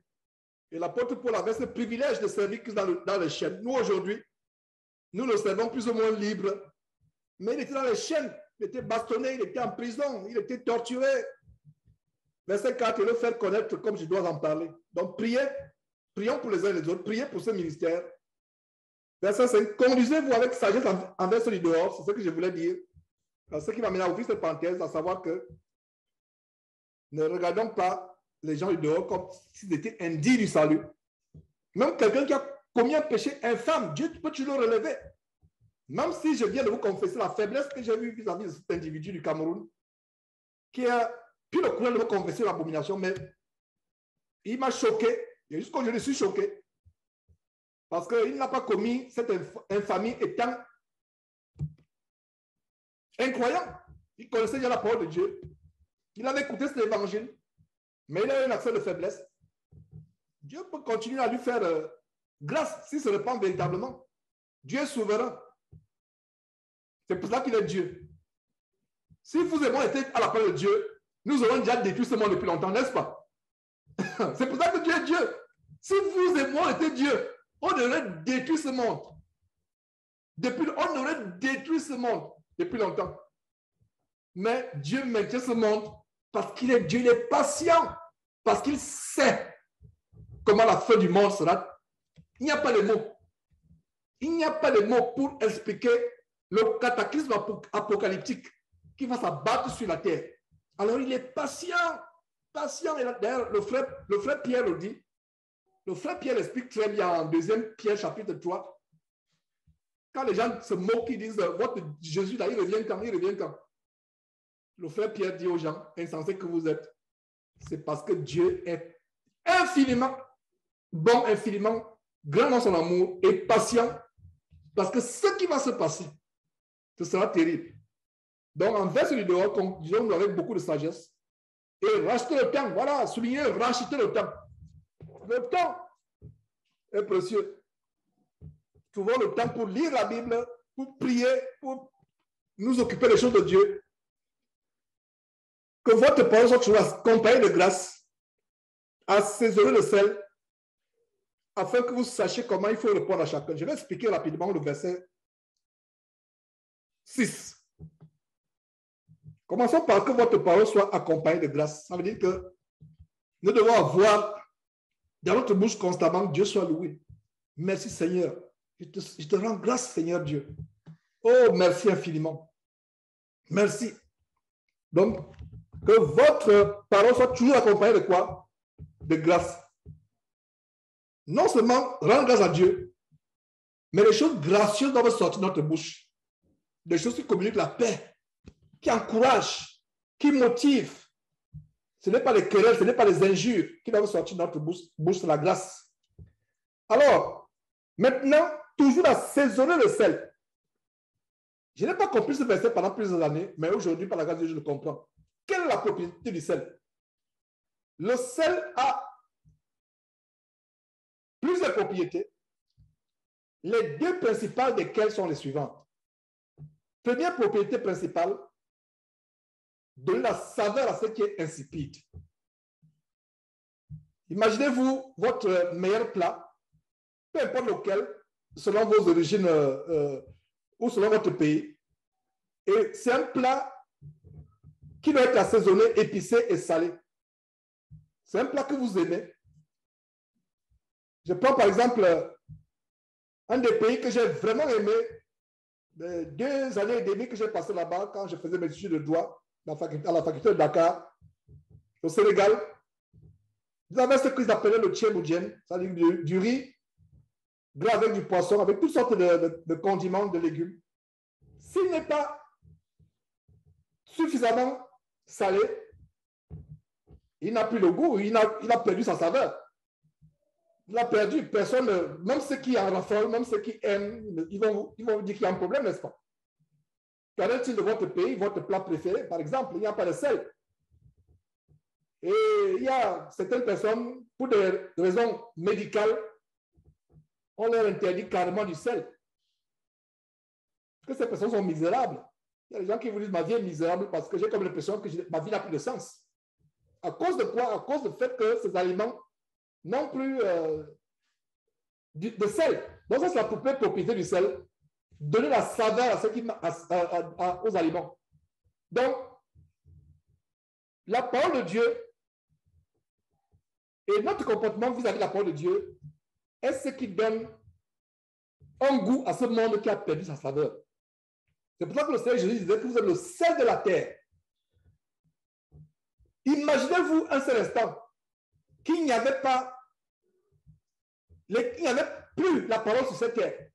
Il n'y avait même plus de chrétiens qui pouvaient encourager, exhorter, qu'il n'y avait que la grâce de Dieu avait quitté cette terre. Regardez mes frères et sœurs, vous ne pouvez pas savoir, ces enseignements du dimanche sont tellement réconfortants, sont tellement soulageants. Après une semaine passée dans le monde avec toutes sortes de tourments qu'on peut expérimenter, par exemple dans nos familles, s'il y a encore des personnes incroyables dans nos familles ou dans le milieu d'emploi, etc. On écoute la parole, c'est agréable. On se rafraîchit, on se ressource. La parole apporte la saveur, c'est comme le sel. Et quand nous sommes transformés par cette parole, nous devenons le sel de la terre. Donc, c'était la première propriété du sel, à savoir donner de la saveur à ce qui manque de saveur, à ce qui est fade, à ce qui est insipide. La deuxième propriété du sel, c'est d'arrêter la putréfaction, le pourrissement. Le sel, la composante chimique du sel, c'est principalement le chlorure de sodium. Je me demande comment j'ai pu me rappeler de cela. Je n'étais pas tellement bon en chimie. Mais je me rappelle mes cours de chimie. Et dans le sel, il y a des propriétés curatives, des propriétés désinfectantes. Le sel stoppe le pourrissement des plaies. C'est pour ça que en pharmacie, la plupart des substances, des produits qui nettoient les plaies, c'est à base du sel. On met les jolies couleurs, mais c'est le sel à la base. Quand on lave les grands blessés ou les blessés, c'est le sel. Ça veut dire que si quelqu'un a une blessure et il verse le sel, un sac de sel dans de l'eau, une grosse blessure au pied, il trempe ses pieds dans l'eau salée, il va avoir un changement. Il trempe tout simplement pendant 10 minutes, 15 minutes dans l'eau salée, 30 minutes dans l'eau salée, bien salée, il va avoir un changement. Le sel stoppe le pourrissement. Et dans les civilisations qui nous ont précédées, il n'y avait pas encore la chambre froide, les chambres froides, les réfrigérateurs, les congélateurs. Il n'y avait que les rois qui pouvaient se permettre le luxe d'envoyer les serviteurs dans les montagnes, couper les dents de glace et les conserver. Et même c'était même difficile de les conserver. C'est le sel qui était utilisé pour conserver les aliments tels que le poisson, les viandes, le pourrissement. Pour ceux qui suivent les documentaires, par exemple, des Égyptiens qui momifiaient leurs cadavres, Parce que les Égyptiens pensaient qu'il y a la vie après la mort. S'il y a un peuple qui a recherché la vie éternelle, plus que tout autre peuple, c'est les Égyptiens. Mais ils ne savaient pas que la vie éternelle, c'est Jésus. Ils ont chassé Moïse. Ils ne savaient pas que Moïse était le reflet de la vie éternelle. Ils auraient gardé Moïse, mais ils l'ont chassé. Mais en fait, c'est le plan de Dieu qui s'accomplissait. Moïse était l'ombre de Christ. Ils ont chassé Moïse. Mais ils recherchaient la vie éternelle. Et c'est pour ça qu'il y a... Ils avaient cette pratique de momifier, de conserver les corps. Et quelle était la substance principale? C'était le sel. Alors, ayant expliqué cela, revenons sur ce verset. Que votre parole soit toujours assaisonnée. Ça veut dire quoi?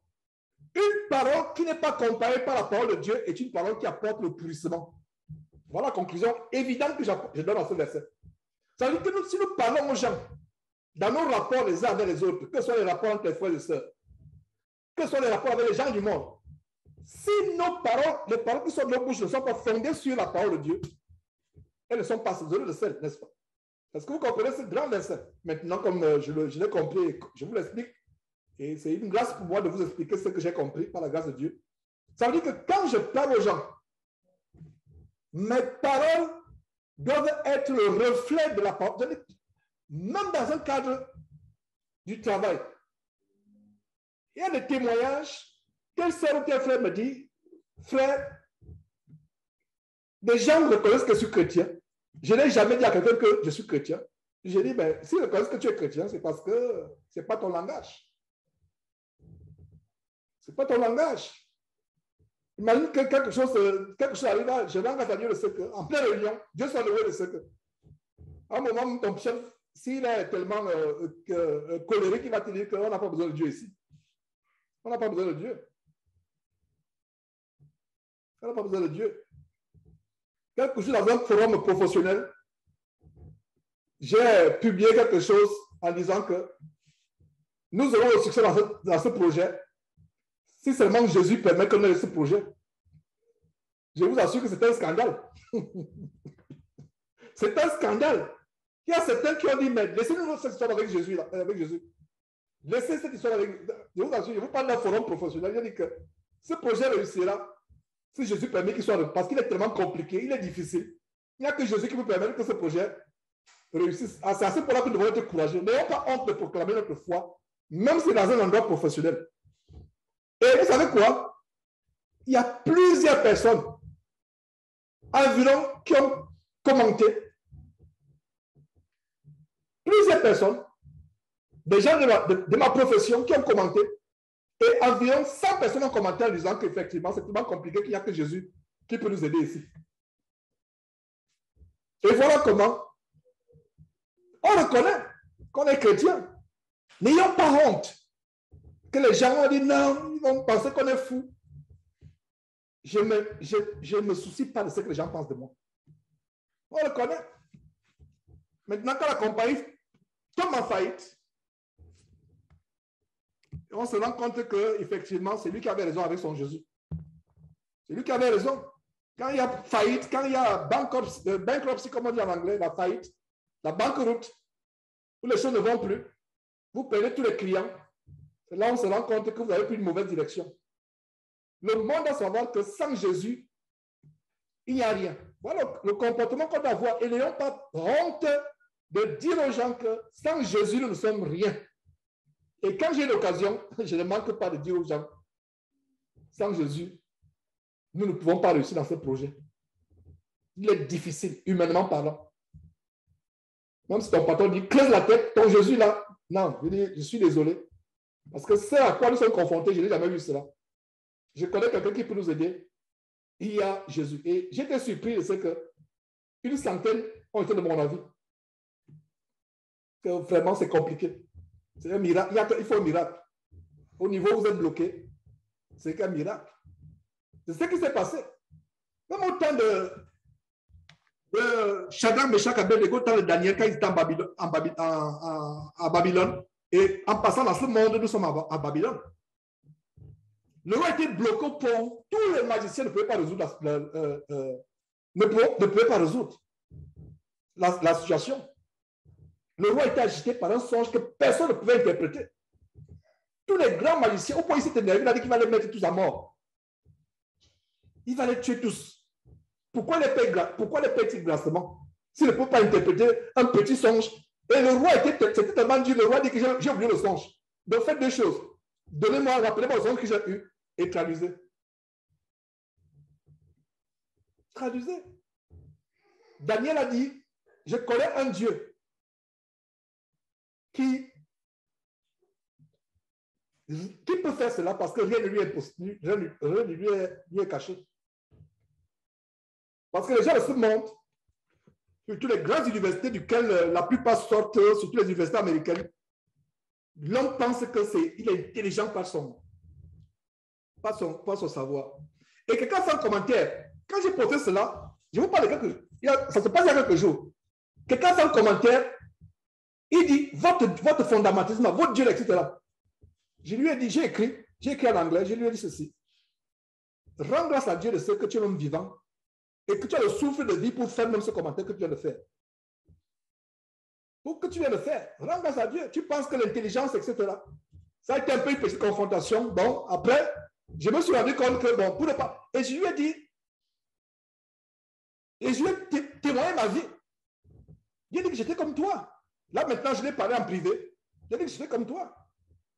Je pensais que Dieu était mon intelligence. Pendant que mon cerveau était mon intelligence, je pensais, et je lui ai raconté quelques circonstances qui m'ont amené à changer ma vie, à penser comme lui. Et quand je lui ai parlé de mon accident de circulation, justement, à inbox, comment je suis mort dans un accident de circulation, etc., ça a mis fin à notre conversation. Parce qu'il disait quoi? Votre Dieu là, c'est un conte de fées. Fairy tale. C'est un conte de fées, votre Dieu, c'est un conte de fées, c'est pas réel. Dieu dit que c'est pas un conte de fées. Dieu dit, je faisais comme toi et j'ai eu la sagesse. C'est vrai que j'étais au début, je lui ai dit non. Rends grâce à Dieu de ce que tu peux être en vie, avoir le souffle de vie, être en bonne santé pour faire même ce commentaire. Et j'ai repris en disant qu'effectivement, je te comprends, j'étais comme toi. Peut-être pire que toi, mais voilà ce qui m'a changé. Voilà. Donc Dieu n'est pas un conte de fées. Et le fait qu'il n'a pas, visiblement c'est quelqu'un de tellement agressif, etc., dans sa manière de parler ou d'écrire, mais il a compris que, après mon témoignage, je lui ai prêché la parole indirectement, il dit que j'étais comme toi, pensant que c'est mon intelligence. Et vous savez, dans les domaines où les gens ont fait de grandes études, des environnements où les gens ont des grands diplômes, des grands boulots, ils pensent que c'est eux. Et autre chose que j'ai oublié de vous dire, c'est que je lui ai dit, il y a beaucoup de personnes qui auraient résolu les problèmes les plus difficiles avec leur intelligence, mais qui sont dans les cimetières ou qui sont dans les hôpitaux hospitalisés. Ils ne peuvent pas résoudre cela. Je vous assure. Et quand vous parlez, et il a vu la sagesse avec laquelle je parlais, et il ne pouvait plus réagir. Pourtant, en tant que collègue, c'est des personnes, l'argumentation, ça dit qu'en fait, on t'enseigne à argumenter, on t'enseigne à utiliser ta raison. Et moi, j'ai décidé de ne plus utiliser ma raison. J'utilise la parole de Dieu. Et quand tu utilises la parole de Dieu, les gens voient tes résultats. Tu peux être celui qui parle peu lors de réunion, mais quand tu ouvres la bouche pour parler la parole, les gens écoutent ce que tu as dit et c'est avec ta décision que les gens prennent. C'est ta décision que les gens prennent. C'est ta décision que les gens prennent. Normalement, s'ils étaient chrétiens, et si nous étions vraiment chrétiens, quand on a un grand projet ou un grand dossier, normalement, tout le monde devrait se mettre au prix d'abord, on remet ça entre les mains de Dieu. Mais nous sommes en ce monde. Je suis en train de vous donner le meilleur du monde comme Dieu aurait voulu. Mais le monde, il y a beaucoup d'incroyants chrétiens. Donc, si je vous ces parenthèses, c'est pour vous dire que quand nous sommes avec les incroyants, notre parole doit être assaisonnée. Ça veut dire quoi? Même pas seulement avec les incroyants, même entre nous, entre les frères.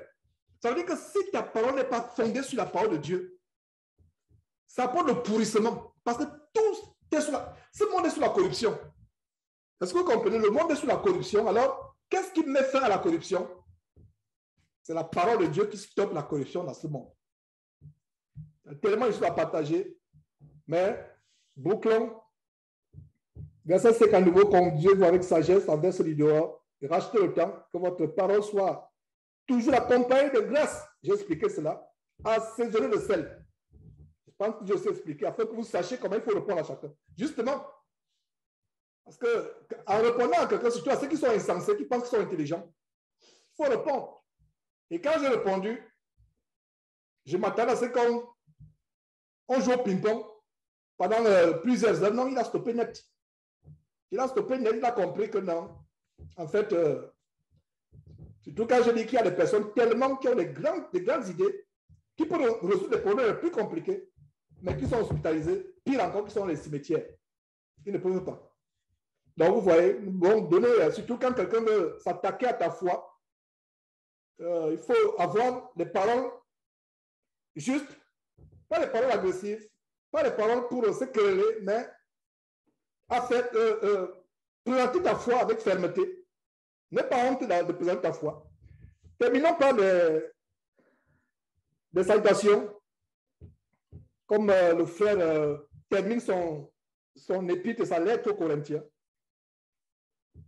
Le fidèle ministre, mon compagnon de service dans le Seigneur, vous communiquera tout ce qui me concerne. Verset 8, je l'envoie exprès vers vous pour que vous connaissiez notre situation et pour qu'il console vos cœurs, qui console vos cœurs. Je l'envoie avec Onésime, le fidèle bien-aimé frère. Oh, j'aime quand il est écrit fidèle bien-aimé. Aujourd'hui, la fidélité en Christ, ça n'existe pas. Les gens commencent à marcher, quelques années, ils marchent, ils tiennent ferme. Beaucoup de ceux qui ont commencé à suivre Jésus-Christ TV ou qui étaient avec nous au début, chacun retourne à ce qu'il a vomi. Que Dieu nous garde fidèles. La fidélité, ce n'est pas question de 2 ans, 3 ans, 4 ans, 5 ans, 10 ans. Non, c'est jusqu'à notre fin sur cette terre, soit que le Seigneur Jésus vienne nous prendre, soit que nous nous endormions. Et à ce qui me concerne, je fais encore, vraiment, je lève la main vers Dieu et devant vous, mes frères, que je ne vous dirai jamais un jour que j'ai décidé de prendre la retraite. Si je viens vous dire que j'ai décidé de prendre la retraite par rapport à Jésus-Christ, sachez que je suis tombé plus bas que la terre. Il n'y a pas de retraite. Il y a les églises, bâtiments, fausses églises où on serait de la retraite du pasteur. Il n'y a pas de retraite. Quelle retraite? Tant que tu vis, c'est pour glorifier Dieu, c'est pour servir Dieu. Si tu as un ministère, remplis bien ton ministère. La seule chose qui met fin à la seule circonstance qui met fin à ton ministère, c'est soit le Seigneur Jésus revient, soit tu t'endors. Donc la fidélité, c'est peut-être quand je lis le fidèle, et l'apôtre Paul écrivait inspiré par le Saint-Esprit.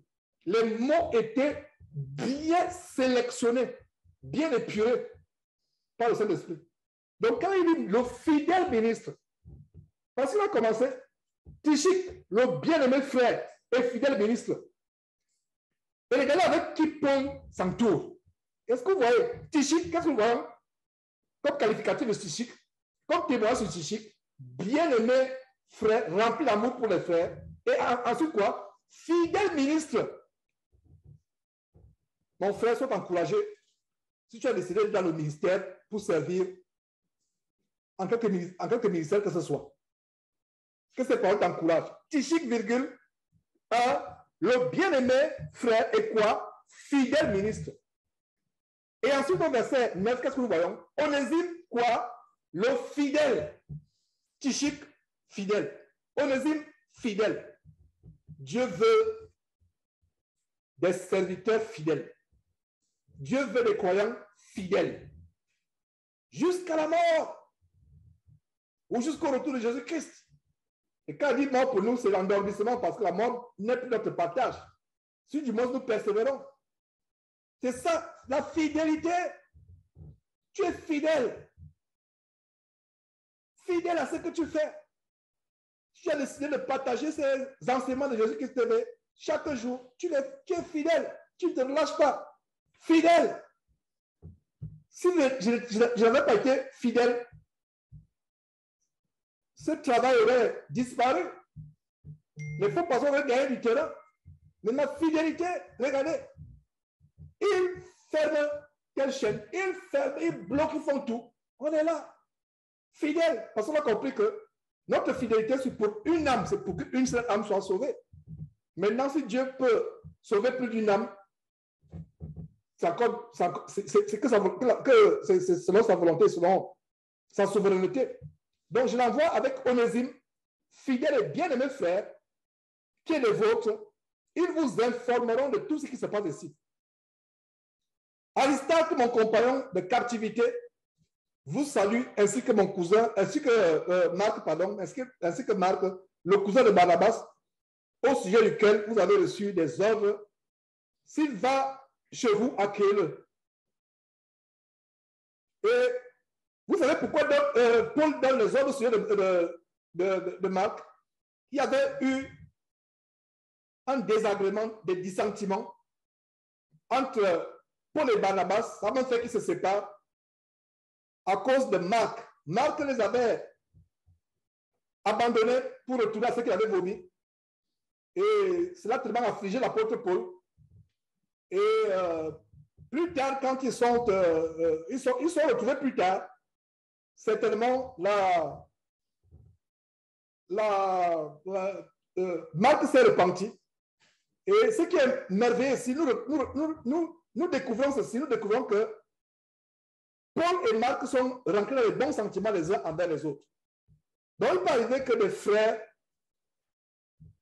aient des incompréhensions et des positions divergentes, mais ce serait une très bonne chose si ces frères qui sont séparés, pour un temps, s'accordent à nouveau dans la parole et marchent à nouveau ensemble.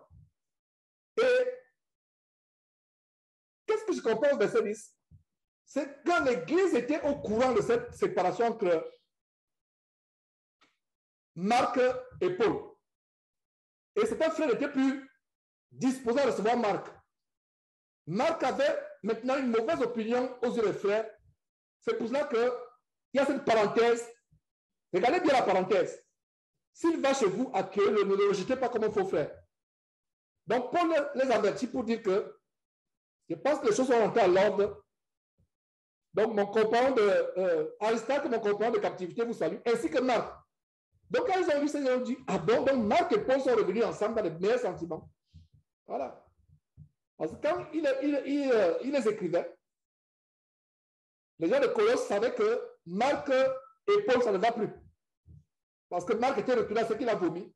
Le courant ne passait plus entre les deux. Nous voyons les petits détails de la révélation. Il y a une parenthèse comme celle-là de la révélation sur ce qui s'est passé. Et si vous n'avez pas bien lu le livre d'Actes, vous ne pouvez pas comprendre que Paul et Marc s'étaient séparés, même Barnabas aussi.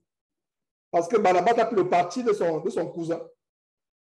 Et c'est pour cela que je vous dis dans le corps de Christ, pas de sentimentalisme. Pas de sentimentalisme. Tu es mon frère, même père, même mère. Il n'y a pas de sentimentalisme. Je ne te vois plus comme mon frère, même père, même mère. Ce qui est plus, qui est au-dessus, c'est quoi? Est-ce que c'est le sang qui est supérieur à l'esprit? Non. N'est-ce pas? Qu'est-ce qui est plus grand que le sang? C'est l'esprit.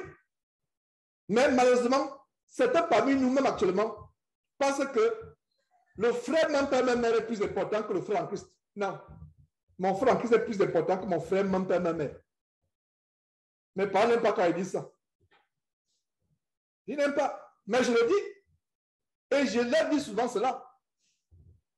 Et je disais même à une de mes sœurs hier soir, petite sœur, même père, même mère. Tu nous oublies. Tu ne fais plus signe. Tu le... J'ai dit non.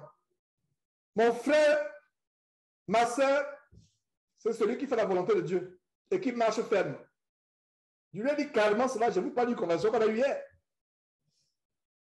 Ils sont déjà fatigués de moi. Ils disent non, lui, il est devenu fou. Depuis qu'il est devenu fou, il n'a plus de famille, il nous a abandonnés.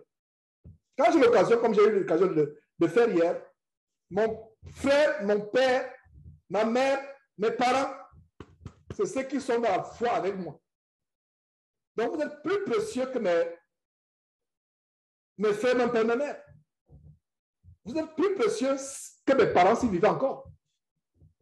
Mais est-ce que ça veut dire que nous ne devons plus prendre soin de nos parents? Ce n'est pas ce que ça signifie.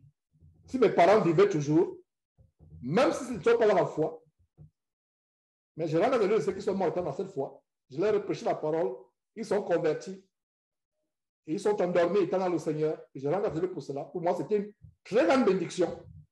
Et même s'ils étaient encore là, ils n'étaient pas dans la parole, c'est un devoir de parler sur nos parents, de leur donner ce qui leur est dû. Ils sont occupés de nous.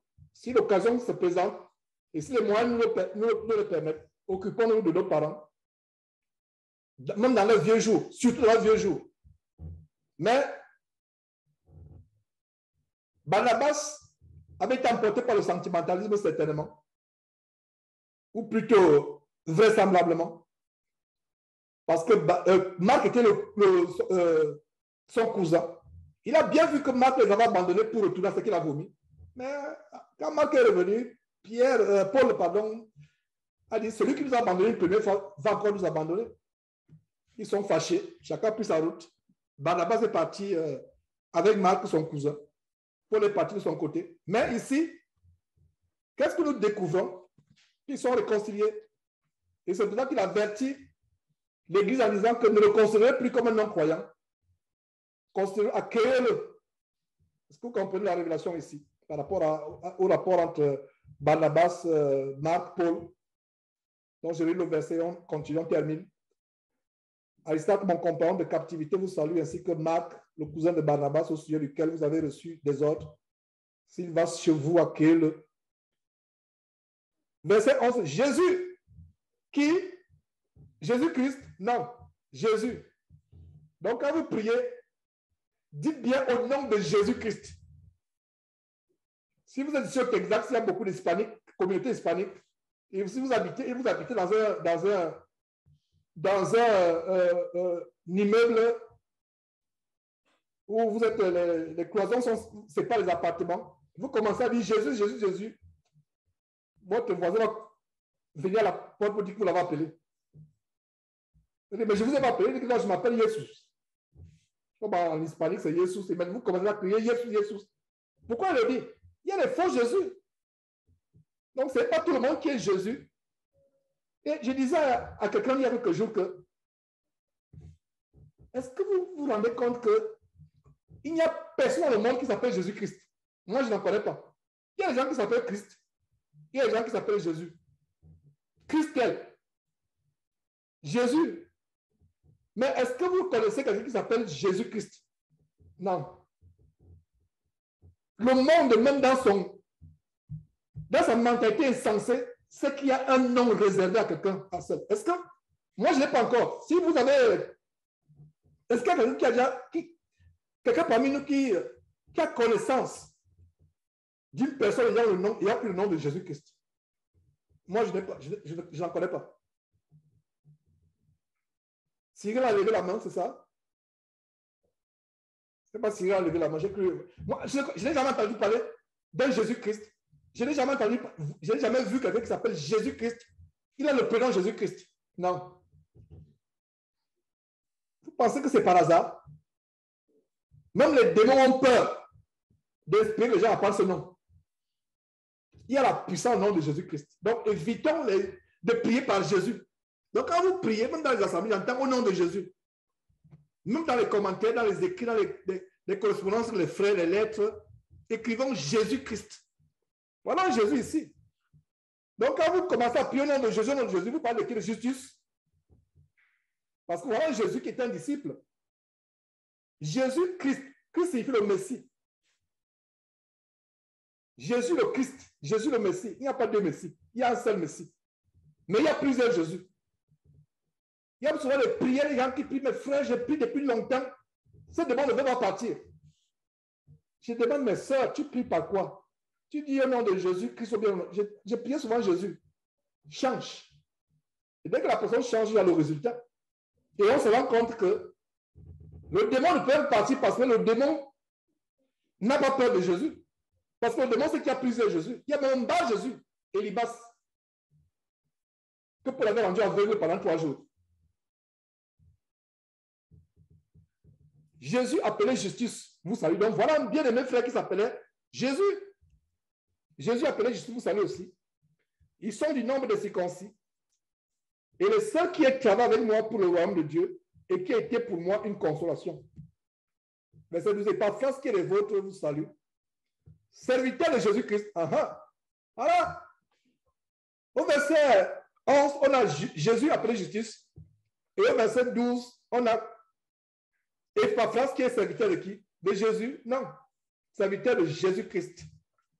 Il essaie de combattre pour vous dans cette prière afin que, parfait et pleinement persuadé, vous persistiez dans une entière soumission dans la volonté de Dieu.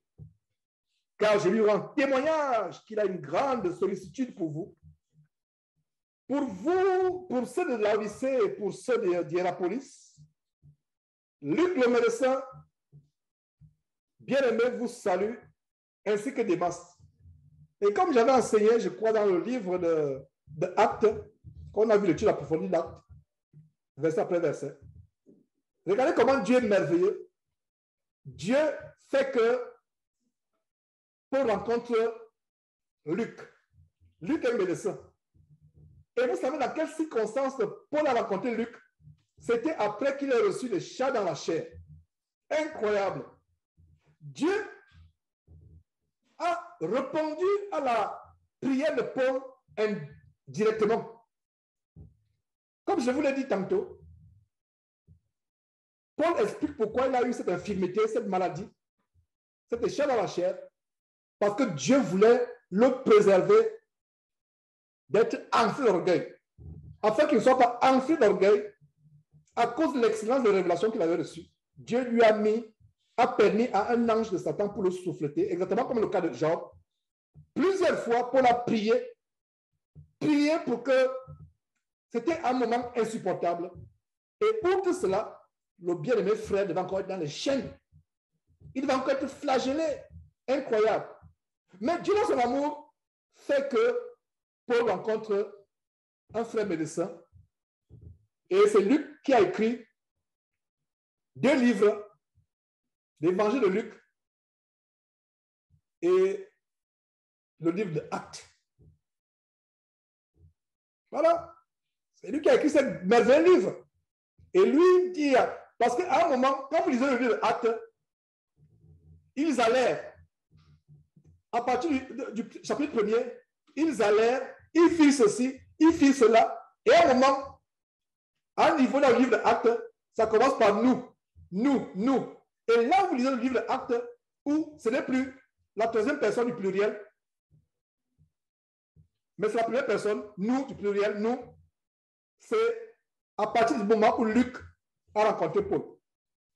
Parce qu'il écrit le livre de Actes comme un livre historique et à un moment comme un livre biographique, parce qu'il s'inclut lui-même. Voilà les merveilles. Donc, ici, Luc était un compagnon, était constamment avec Paul. Et Dieu ne fait pas les choses par hasard. Ma compréhension, c'est que Luc a été un grand soulagement pour Paul dans la chair, pour apaiser ses souffrances.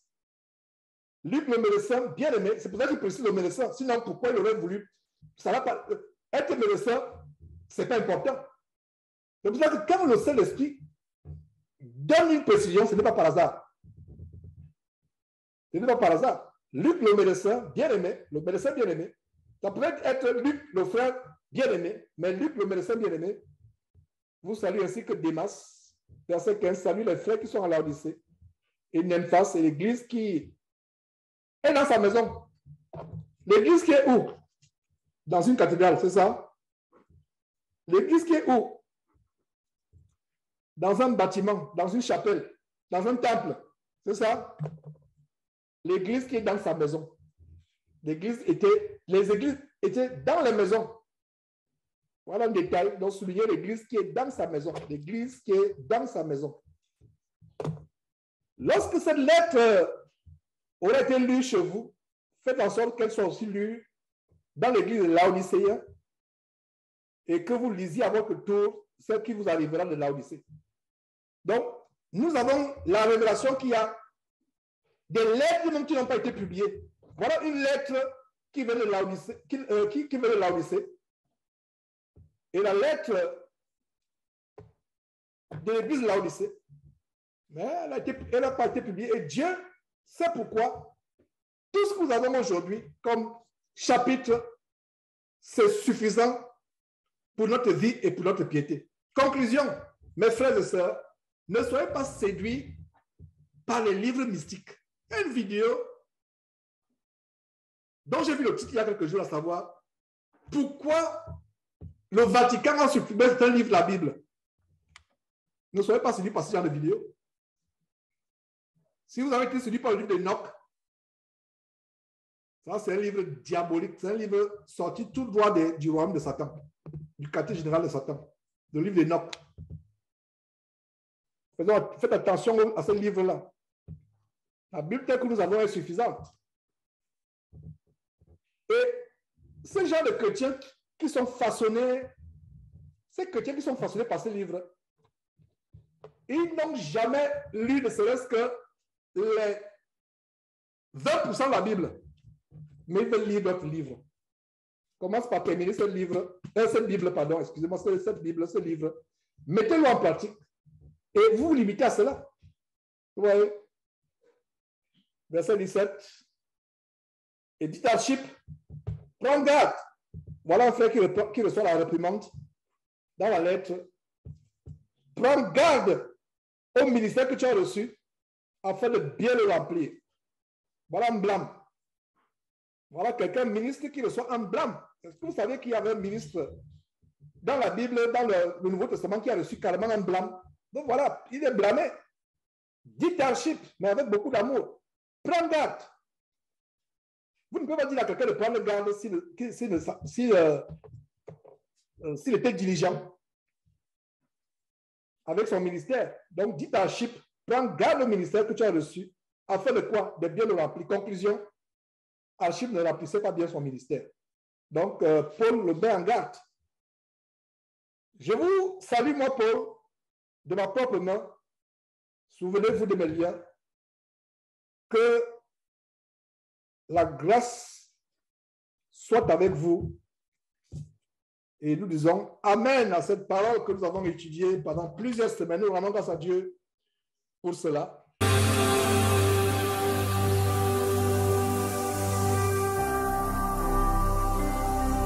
Jésus-Christ TV, vous connaîtrez la vérité et la vérité